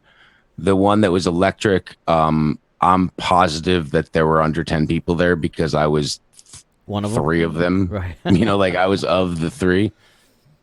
If you know Alf Berg, Alf's been around forever. Alf was there. He's the only other person I know aside from Wolfer and Jason's girlfriend Amy who were there. Right. And the bartender and shit, whatever the case. So the only reason I bring that up is through Jason, then we had become privy to Michael's demos for what everyone was pretty much going to get on Napster a minute later. Right. Spider-Man, Wasting, Numb, Iridescent White Lights, that whole thing. Yeah, that 98 demo, whatever.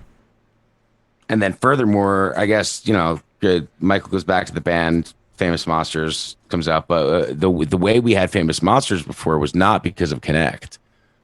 Because at that point, I'm pretty sure all of our Misfits Connects were dead because fucking we were friends with Mike. It was a Roadrunner advanced release.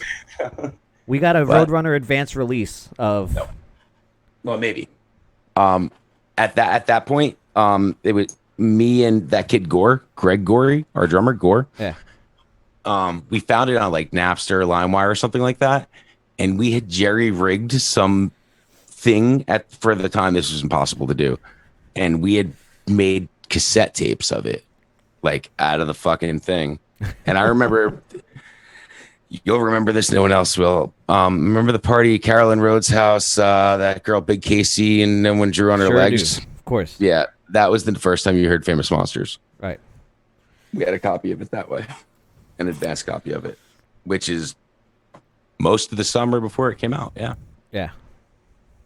Most of the summer. Do you remember? I don't know if it's a good story. Fuck it. Do you remember? There was a whole thing where it was. I'm not saying this is my opinion, but there was talk back then of. I mean, Chud had Mr. Monster's demo for years before. I mean, it goes right in line. Chud had Mr. Monster's demo before fucking Famous Monsters came out. Right. And there were a lot of people. There were some rumors around the camp that would go on that some liberties were taken from that. I'm not going to mention specifics or songs or anything, I but could see that. That was a thing for a while. That maybe we had gotten jacked there. Right. I could see that. And Chud had jacked Jason a couple times throughout the years. And it was definitely Chud because Michael is not that guy. Michael is not no. like, oh, in fact, he like strays away from that shit. Like he doesn't want to do that kind of stuff. So it's definitely right up Chud's alley to want to take certain aspects of that. Yeah, absolutely. A lot of silly things. Yeah. A lot of silly things that I'm not going to say it, man.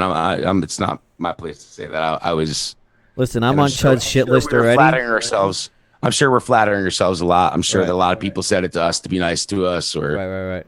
But man, we got ripped off a lot between fucking 97 and 95, or I'm sorry, between 98 and 99. Right. Jason. Jason got ripped off a lot. I'm on Chud's shit list already for real, like hard. Makeup. Like I'm on a hard shit list for Chud. So I'll go ahead and say it. He ripped you guys off. I think it was confirmed once from a third party that he did, or he admitted to it. I don't know. Chud never remembers me, man. I've known that dude for fucking ever, dude. He hit on your mom. He does, and he's just a jerk. Yeah, Chud hit on my mom. I got fucking free Misfits merch out of it though.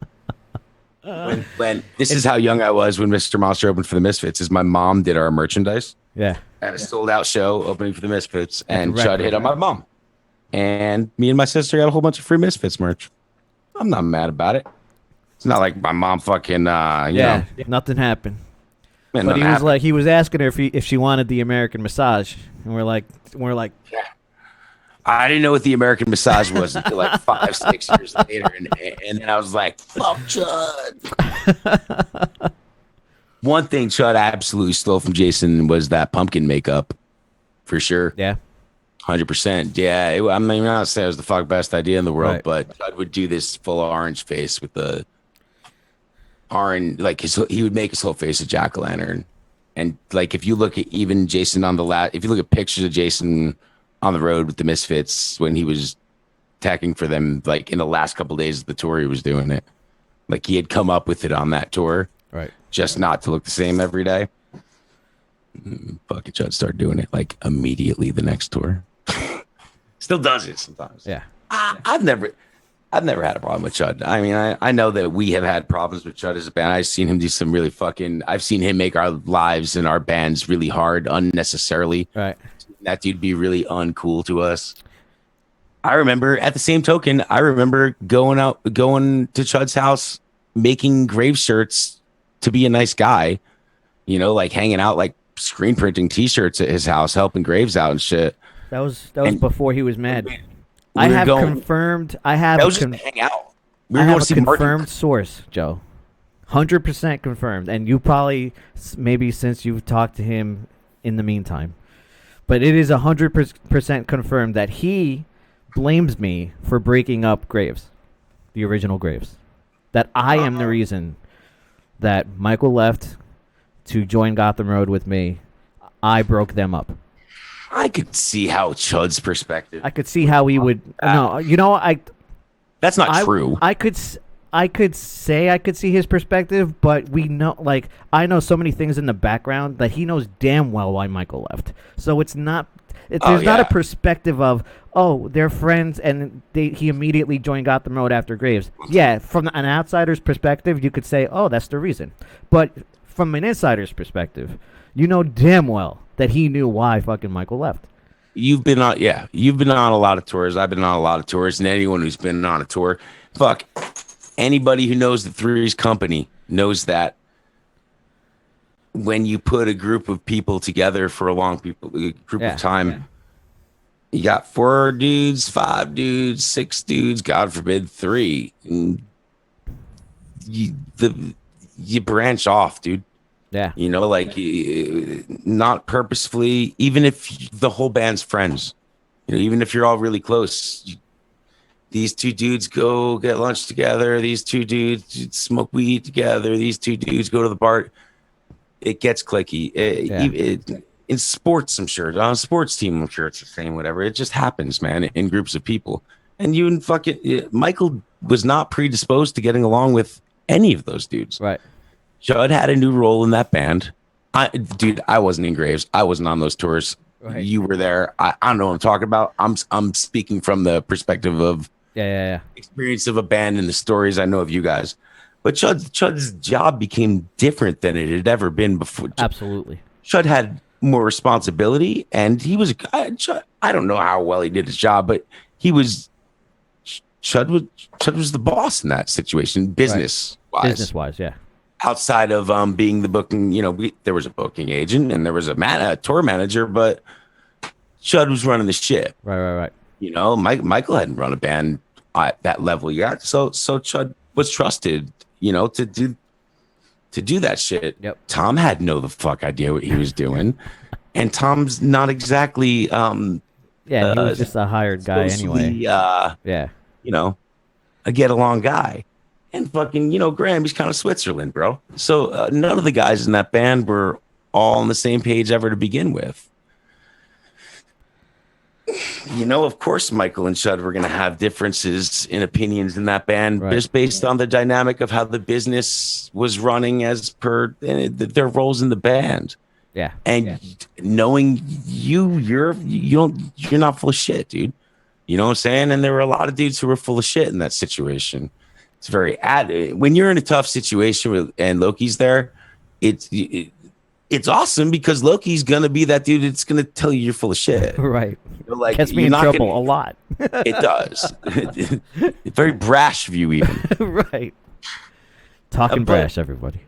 Talkin Brash. Sure, it might get you in trouble sometimes, but I mean, like, a lot of people don't have the nuts to say things like that. A lot of people go through very long, painful situations, not calling out the elephant in the room, or not, Loki's usually pretty quick to call out the bullshit in a situation. And when you get around people, and I wasn't on the fucking Graves tours. I don't know. I hung out with those dudes, and Loki lived with me, and I fucking heard stories. Right. But when there's some bullshit going on, and Loki's not a jock sucker either, or Loki was never very impressed by that. Oh, so you were the drummer of the Misfits. Right. Well, that wasn't going to get you any less fucking shit from Loki, dude. If you're being an asshole, you're going to get treated like a fucking asshole. Right. In fact, that's the reason that's a big reason why he didn't want me to be part of the crew, and definitely not part of the band. Is the first meeting I had with Chud.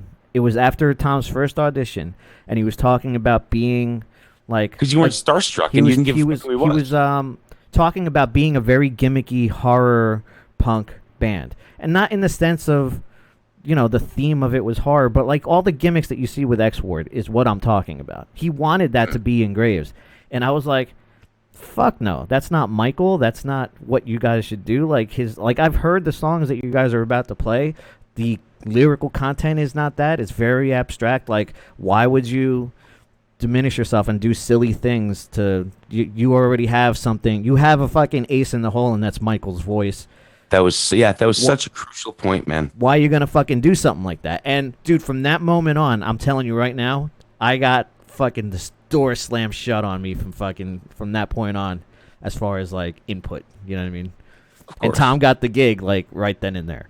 How many bands have you been in since that had upper management that didn't fucking hate you eventually?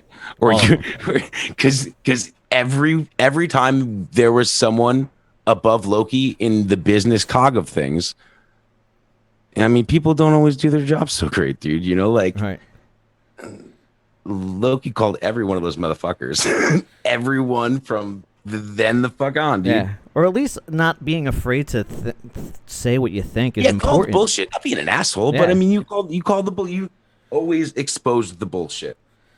You know, and there was a lot of bullshit that needed to be exposed, and I could imagine Michael's perspective at that point too. Like Michael was young and I'm sure scared, and you know, how old was Michael? 22.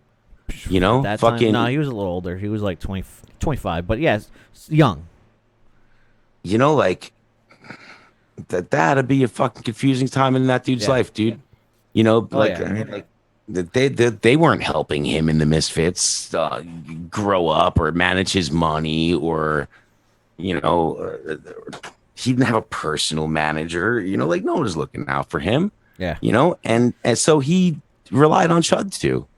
You know, as well. And I mean, I'm not taking a shot at him by saying that. It's his age, and it's this product of the situation. Yeah. And he was being fucked around, you know. And sometimes he knew. In some instances, I'm sure he knew, and some instances he didn't. And you were one of the people exposing it. Yeah. I mean, not only exposing it for Michael, but for everyone else in the fucking crew too, because the crew was getting fucked around too, from what I understand.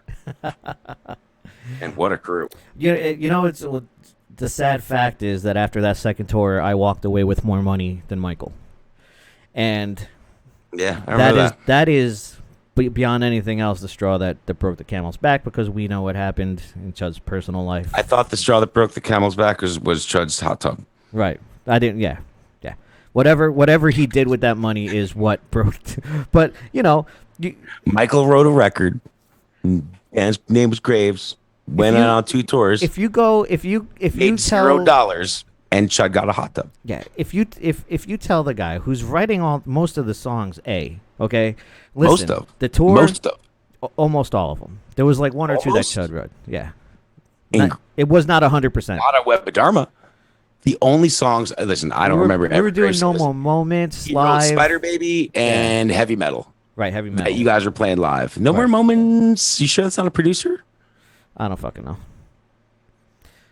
It wasn't 100% Michael. It was almost all of Michael. But the point is, I was referring to Web of Dharma, and it is 100% Michael. Nothing on that record. The point is that, you know, the guy, the draw, is going home with no money. The crew's paid, and they were like, "All right, listen, I got to figure out the accounting," because to Chud's credit, he on his tab got the loan out for the tour. It was his money that he floated, so he had to figure out his finances. Fair enough. So you guys figure it out at the end, right? Well, figuring it out at the end meant that Michael really wasn't getting his share of the fucking money, and that is why Michael left. It had nothing to do with me. I was fucking I was over there doing what I was going to do. Clicked out, though. You guys were clicked out before even with the money. Like, you guys weren't getting along socially. I mean, yeah. I don't know how the that had shows other work. Shit. That was like it had to do with other stupid shit that could have been fixed if not everyone got along so well, man. Yeah. You guys were that band, not you guys, but they weren't compatible. You know, like as people, might have been a great band. You know, they might have complimented each other musically, but you got 4 or 5 dudes in 4 or 5 different worlds, right? Is what it is. You know, a lot of people also don't know is how that even came into fruition, because like you would think that this came through Jason, but it totally didn't. Dude, Jason got mad at us, dude. Right. Jason was, especially me, dude. Oh, well, I got it later, but we all got it. Jason had cut each one of us off at one period of time through this situation. As a matter of fact, But I don't understand why, because this is the truth of what happened. How Tom even got the gig and why I was involved as the guitar tech. Chud and Michael left the Misfits. Me and Tom were. There's a better part of the story before all this that comes into this. Is Kelly and how? Yeah, well, I'm getting to that. I'm getting to that. Michael and Chud left the Misfits. Me and Tom were in a band, and we were Tom like was our chauffeur at the time. Right, but he was writing music and he was recording the demos. Like, we were doing stuff together. Yeah. At the time, I was living at Kelly's house, and she happened to live directly across the street from Chud's mom's house. You were living in my house, right? I was like staying there because we were writing the Chud. We were writing the Tom songs in my basement. Right. You were recording them at Tom's house, but I was dating Kelly, and she was across the street from fucking Chud's mom's house. Who else was dating Kelly at the same time? Right. Joe was also dating Kelly at the same exact time. We were dating the same girl and lived in the same bedroom, and neither of us knew. Neither of us knew. So to the extent that we went to a concert, we both took a girl to the same concert. Right. If I'm not mistaken, check this out. It was the first Linkin Park show in New Jersey. It was. It was the first time Linkin Park ever played the state of New Jersey. Hill. And me and Loki both, who lived in the same room together, went to a concert thinking we're all going as friends or anything. And we both held the same girl's hand at a concert on either side, left and right, and didn't know. We didn't know for weeks after that. Right. And when we found out, it was like, whatever. It was over. Yeah. Right there. But anyway, we were both chilling at this girl's house all the time because her mom was cool and her house was cool. Her brother was crazy. Was hooking it up. Yeah. Her brother had some resources. So me and Tom are like, all right, Tom would drive us there. We have a lot of this material.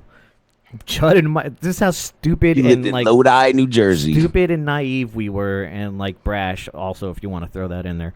But like we're like, they're not fucking doing anything. We got these songs. They should join our band. That's not even how it went. We were getting our balls busted. The Misfits had just broken up, and we knew that from Mr. Monster's shit. Like, even if before it dropped, we knew that through channels. Probably from Mike Hideous Bitchin' or something, Probably got to our grapevine, Kelly's mom. So, we were like in the house talking about how we needed a drummer. Right. And Kelly's mom was like, why don't you guys go talk to David across the street? His band just broke up. And we were just like, yeah, all right, lady. Yeah. Yeah, fuck that guy. Seriously, we were about it. Me and you, we were like, fuck, we don't even want, that guy couldn't play these songs anyway. Was kind of the attitude about it. And me and you kind of no-sold it. And while me and Loki were no-selling it, Tom goes did outside. Tell me he was going to do it. Tom told me that it was happening. I knew that it was going to happen. Whatever the case, Tom left a love letter on fucking Chud's truck. Is where that started. With the demo. With the demo, yeah. With the demo of songs that Loki and Tom had on the been writing windshield. together. He picked up the windshield wiper, put the demo with the letter on the fucking windshield. The letter Tom's was brash phone as number fuck, on too. it. Yeah, it was like, if you want to join our band, Yeah. the letter was like literally like, yo, we're looking for a drummer if you dig this. Right. Like that. It wasn't even like... It wasn't like, I want to join Graves. We didn't even know they were doing Graves. And the truth was, fucking Tom couldn't stand fucking that shit anyway. Right. Tom really just needed a drummer, and he knew the guy could probably play or had professional gear. So Chud gets back to Tom.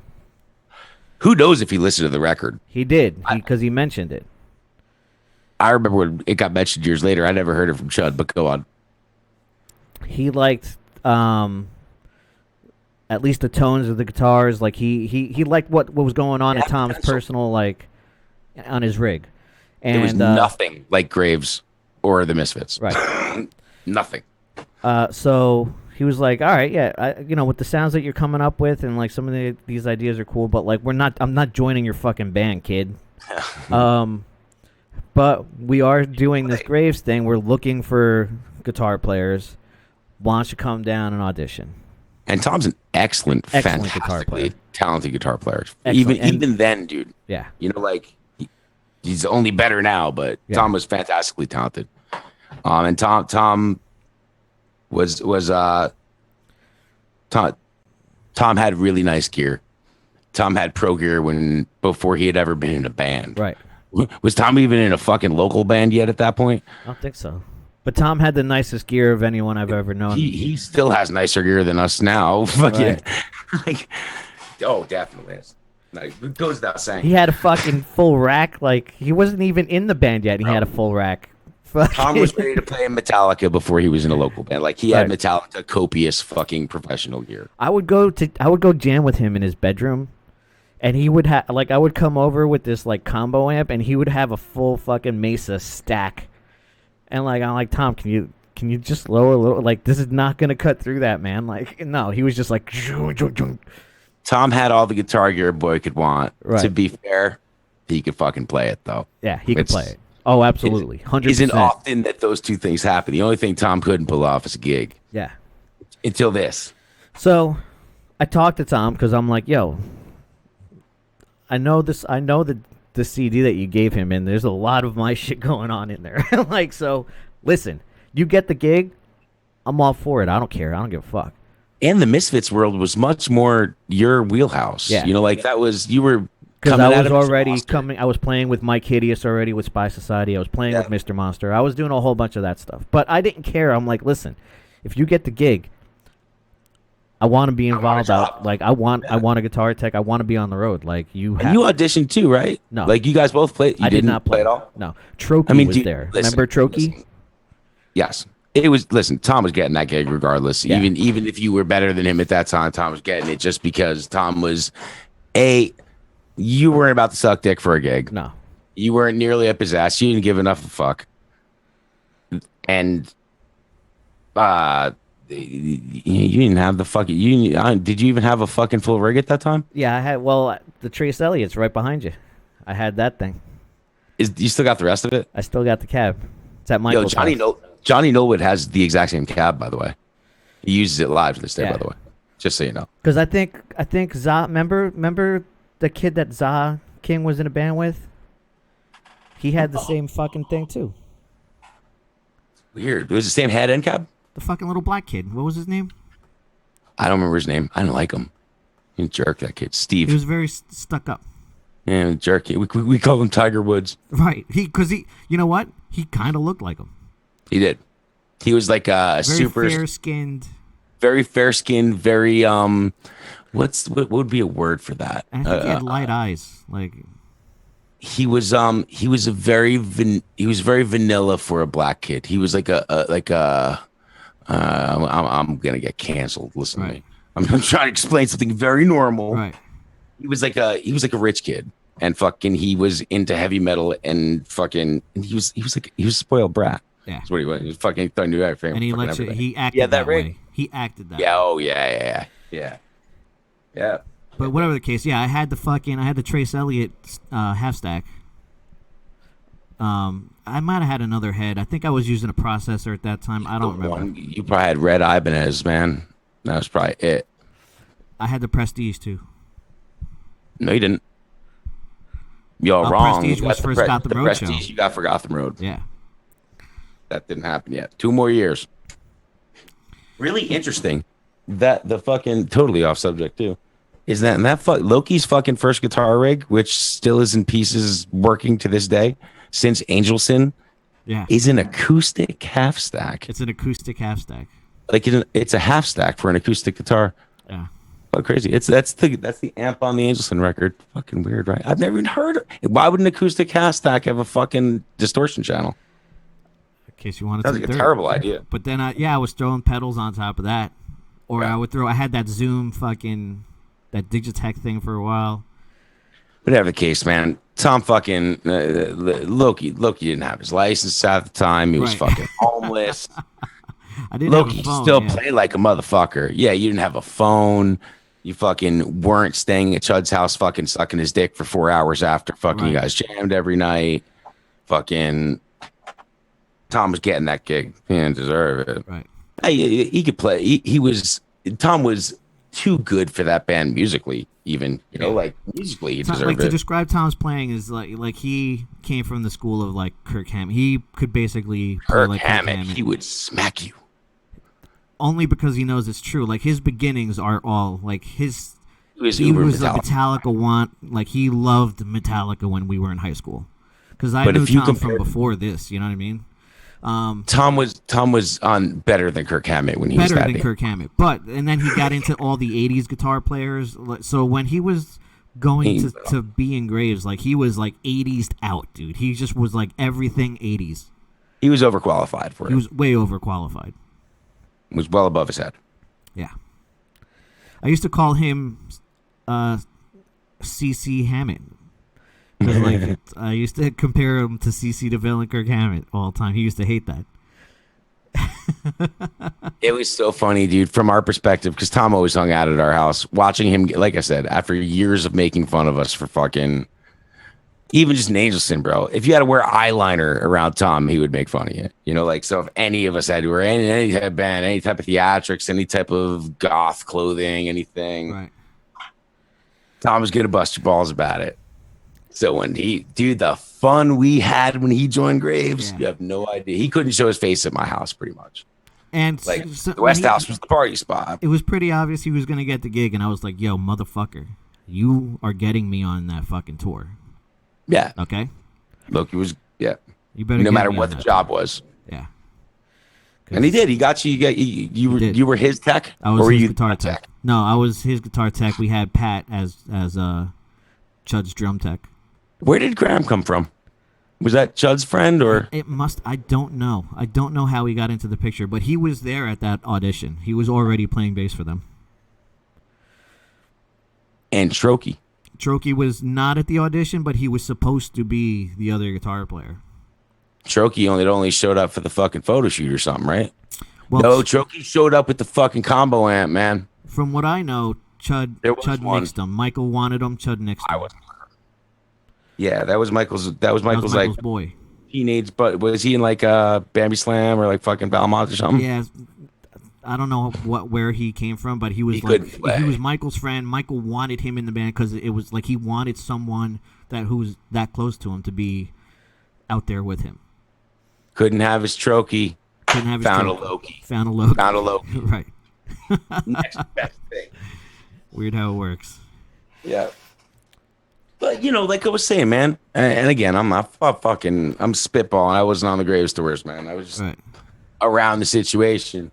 That's how it is, man. Fucking bands, you get 5, 6, 7, 8 dudes, and 8 dudes don't hang out together at the same time, man. You split off in teams. You and fucking Shammy, you, Michael, and Tito. It's you. Tito was their tour manager. He was our first. Tito is a dude we don't speak enough about. He is responsible for pretty much teaching us all how to tour, to be completely honest. He is the reason. He taught us pretty much everything we know. Yeah. If not for Tito, we might not. A lot of shit might not have been. I wouldn't know shit. Tito created whatever Loki knew. I had been on the road before Tito, but Tito was my first tour manager, and Tito was the first person who told me to do it right. Yeah. Yeah. I haven't had a tour manager. I had one tour manager as good or even as close to as good as Tito since then. I still got Tito calling me up every once in a while like, yo, dog, I know things are tough right now, but this is what you got to do. And he still coaches me through it. You know what I mean? Like, he's still my coach. He hit you up recently? Yeah. Good. That's awesome. he's still coaching me through everything. That's fucking awesome, man. What a solid dude, man. Yeah. After all these years, It's so crazy. A testament to what a solid dude he was is how many years ago was that now? Was that 90? It was 2001? 2001. We didn't make Tito any fucking money. No. All the fucking bands that Tito worked with, dude, like literally, he's worked with every fucking band. Half of our CD rack, Tito's worked with. Still our boy, dude. Yeah. Like to this day, man, that like we were never. He never cast us aside, or like and he didn't treat us like shit because we weren't Testament. Because at that time he was touring with Testament and a lot of fucking really good fucking bands, and he didn't treat us like we were pieces of shit because we weren't Testament. You know what I mean? Nope. Tito became one of the fellas, and I think that that's how I like to think about it. I don't know. I mean, everyone loves Tito, so I'm sure they all got the stories. But Tito es mi amigo. It's so funny, dude, because over the years, like I learned to tour from Tito very much, and with that, Tito's a character, man. He's got his own lingo. He's got like it's the whole thing. You got to meet the dude. Yep. So through the years, Tito is as good as I'm saying. So he got a lot of work. So like through the years, man, bands I listened to and shit like all right, like Darkest Hour, the Black Dahlia Murder. Right. Like I watch Black Dahlia Murder home videos, And there's Tito. and I hear like Yo, dog. Tito. Yeah, the dudes and bands I listen to now talk like me, but I got that from Tito and Right. Tito. So it's crazy how it's great. Like, dude, he pretty much works for all my Yeah, favorite bands. you hear that shit in their on their DVD. Yo, don't harsh my mellow, man. Tips. Yeah, harsh my mellow. Little things like that, man. It's crazy. It's still happening too, man. Yeah. It's still happening. But yeah, man, whatever case, you and Michael had the hockey thing. And that's another thing. None of the guys in Graves were fucking that version of Graves. None of them were jocks. No. You know that you guys had that bond. You had the sports bond. Yeah. You had the you weren't crazy bond. Right. You know, it makes sense. So then, from my perspective, check it out. From my perspective, Loki's out. Mr. Monster's working with Blitzkid at this point.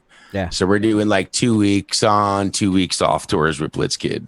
Is like the extent of how we're touring. What's cool about this is I get to talk to Tracy tomorrow, and I want to ask him his West Virginian perspective of the worlds colliding and doing those tours in the beginning. So this Tracy has an excellent memory for these things, Good. so he'll probably be very on point. good.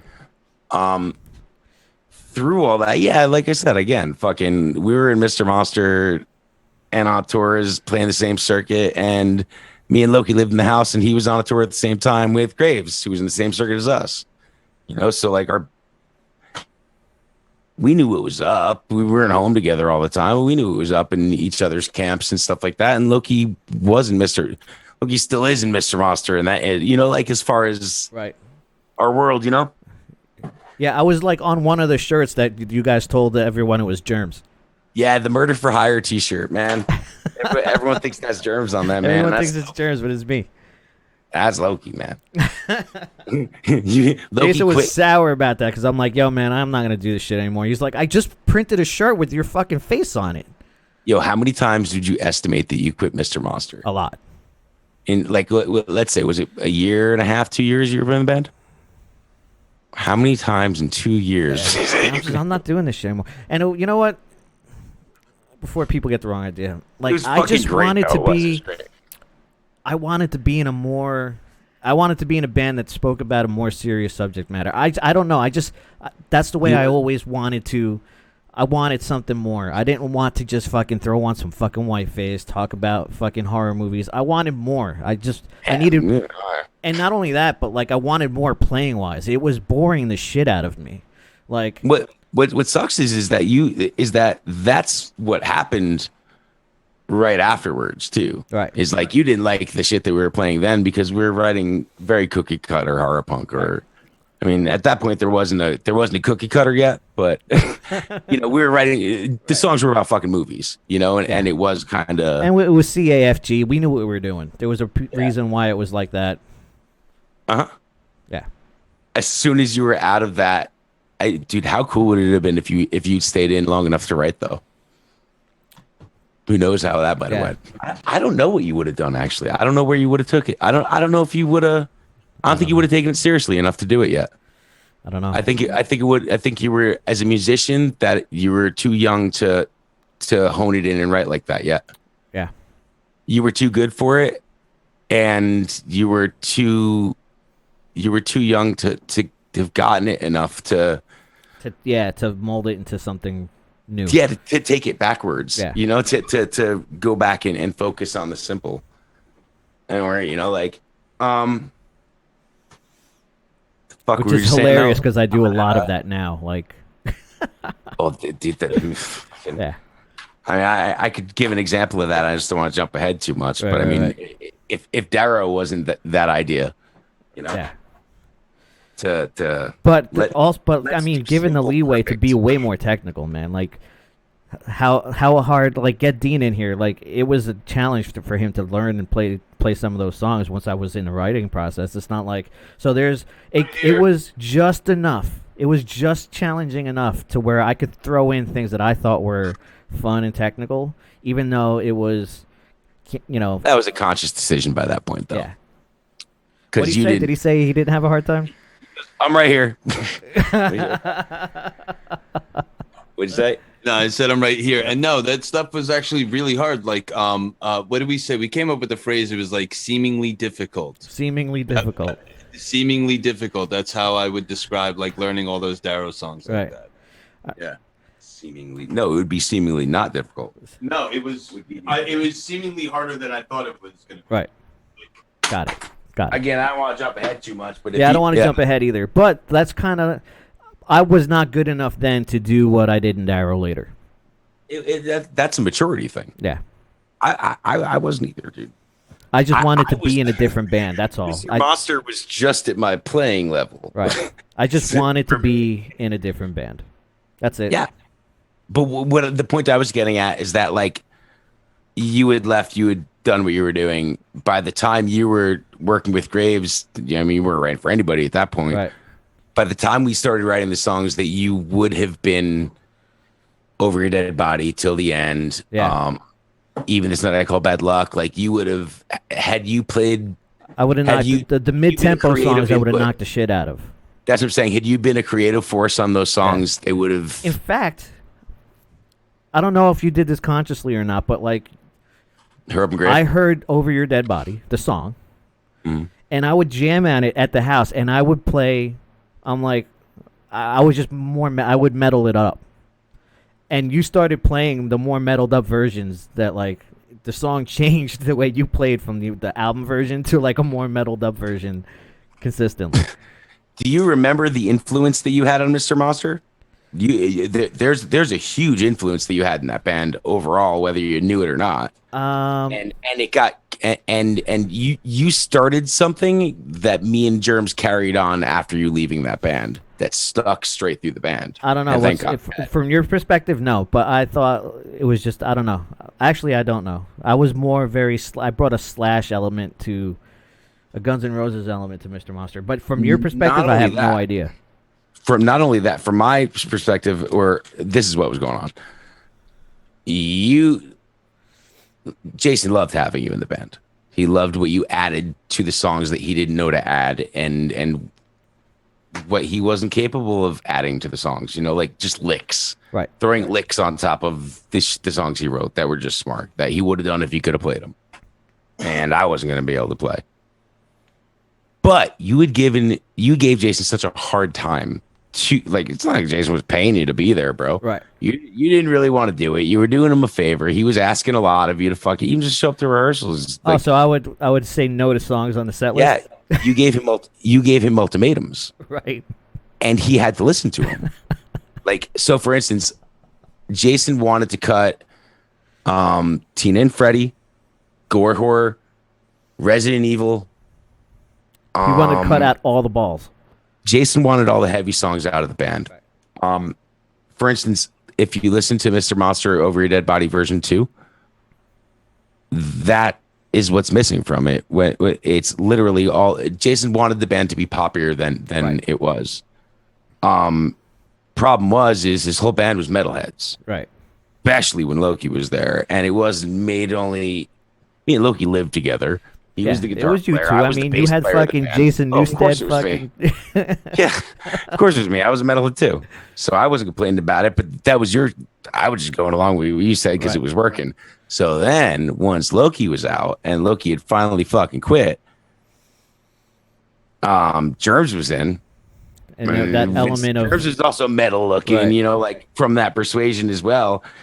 And at that point, it just became a fucking thing. It was we carried your tradition on of like, fuck you, we ain't playing fucking Gore Horror, Tina and Freddie, fucking Resident Evil, fucking, and we're gonna write fucking Murder for Hire and fucking, right. Like Jason didn't want the band to be that aggressive, or to have that much balls in it, like or to be that even those tempos, like Jason wanted to do a more mid-tempoed, Yeah. thriller, poppier band, which is heard on Over Your Dead Body version 2. I saw a video of when I hopped on to do gore horror at Ghouls Night Right. Out back in watched it yesterday. 2003 or We whatever. watched it yesterday. I 2002. mean, you saw it. And it looks. You did prom night with us too. It was fucking.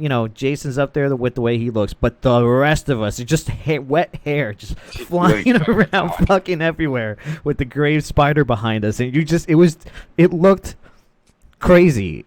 It looked cool though. Like I thought that's like an element. Like it's just no one else. Like Blitzkid's not going up to do that. Fucking.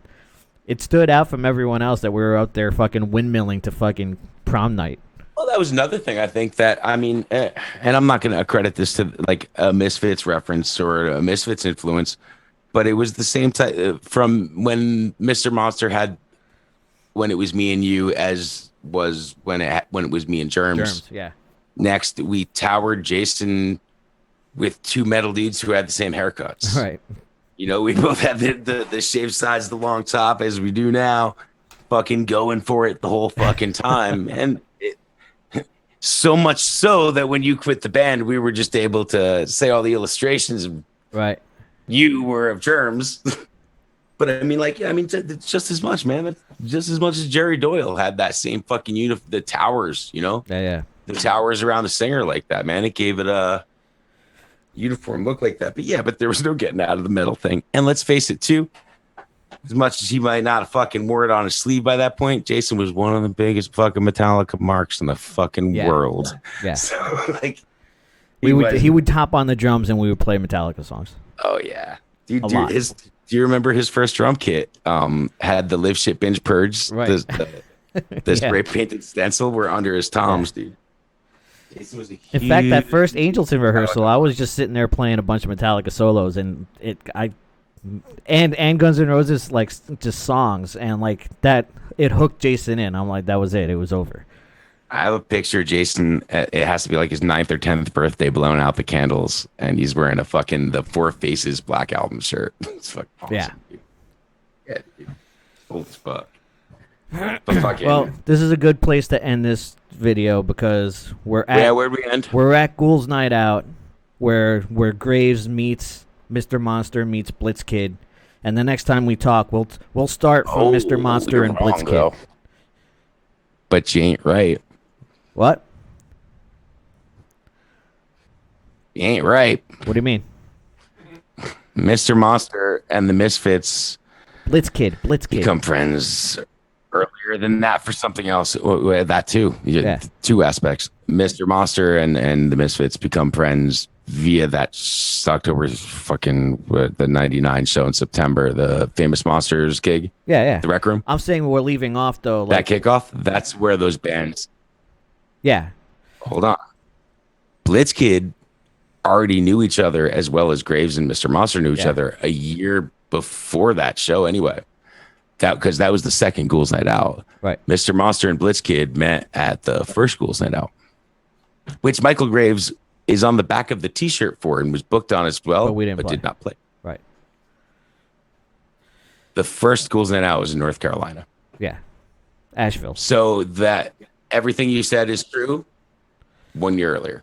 Yeah, I'm just saying in timeline, in theory, I'm not saying a specific date, but we're leaving off right now with the Mr. Monster Blitzkid melding together. I was on tour with Graves. So we were not seeing each other, but seeing each other. I was living at the house, but we were always touring. Yeah. Really weird time in our lives. I was going to say a good place to resume. A good place to resume this story will be when Michael Graves would mysteriously walk into our house right while we were chilling in the middle of summer. Yeah. So that would be the interesting spot. So until next time, kids, I'll have Joe back again. Maybe I'll come 18 on. years old, hanging out playing video games. Right. Mike Graves walks in, sits down, and fucking plays a kid in the Misfits shirt, fucking in Madden, and kicks his ass. Do you think it's has no also? idea Do you who think he's it's playing. safe to tell the Iron Sheik story? That period was old. Can we tell the Iron Sheik story these days? Yes. Good. Well, we got Sure. next time Joe comes on, we have the Iron Sheik, Dude, Michael Graves. We got three levels of different kinds of music at the house. We got fucking all sorts of shit happening. So got the fucking night crew we of had the some AMP funny making guests. his coffins. Fucking anyone want to buy a coffin? I still got a coffin. Still got a coffin. we Works. made friendly with the night crew of AMP, Working and the one coffin. guy made a Misfits coffin, right? Dude, every time I walked in the place, guys, yo, you guys like the Misfits? Yeah. Yo, I make coffins. I'm like, all right, cool, dude. Yo, gonna make you guys a coffin one day. All right, cool, man. Yeah, thanks. For fucking 6 months until one day, dude knocks on my door, and he's got a coffin that was so big it didn't fit in my door. It's got Misfits logos down the sides of shit. I haven't done nothing with it except for fucking have it. It's been in my grandma's garage for 20 years. When I want to buy it, it's taking up room. Right. Beautiful. I want to buy a Misfits coffin. PM me. Right. Guys, thank you for joining us. I know it's Yours. 2 hours long. We'll do it again with Joe. We'll pick up from here. Thank you for joining us. I'll see you next time.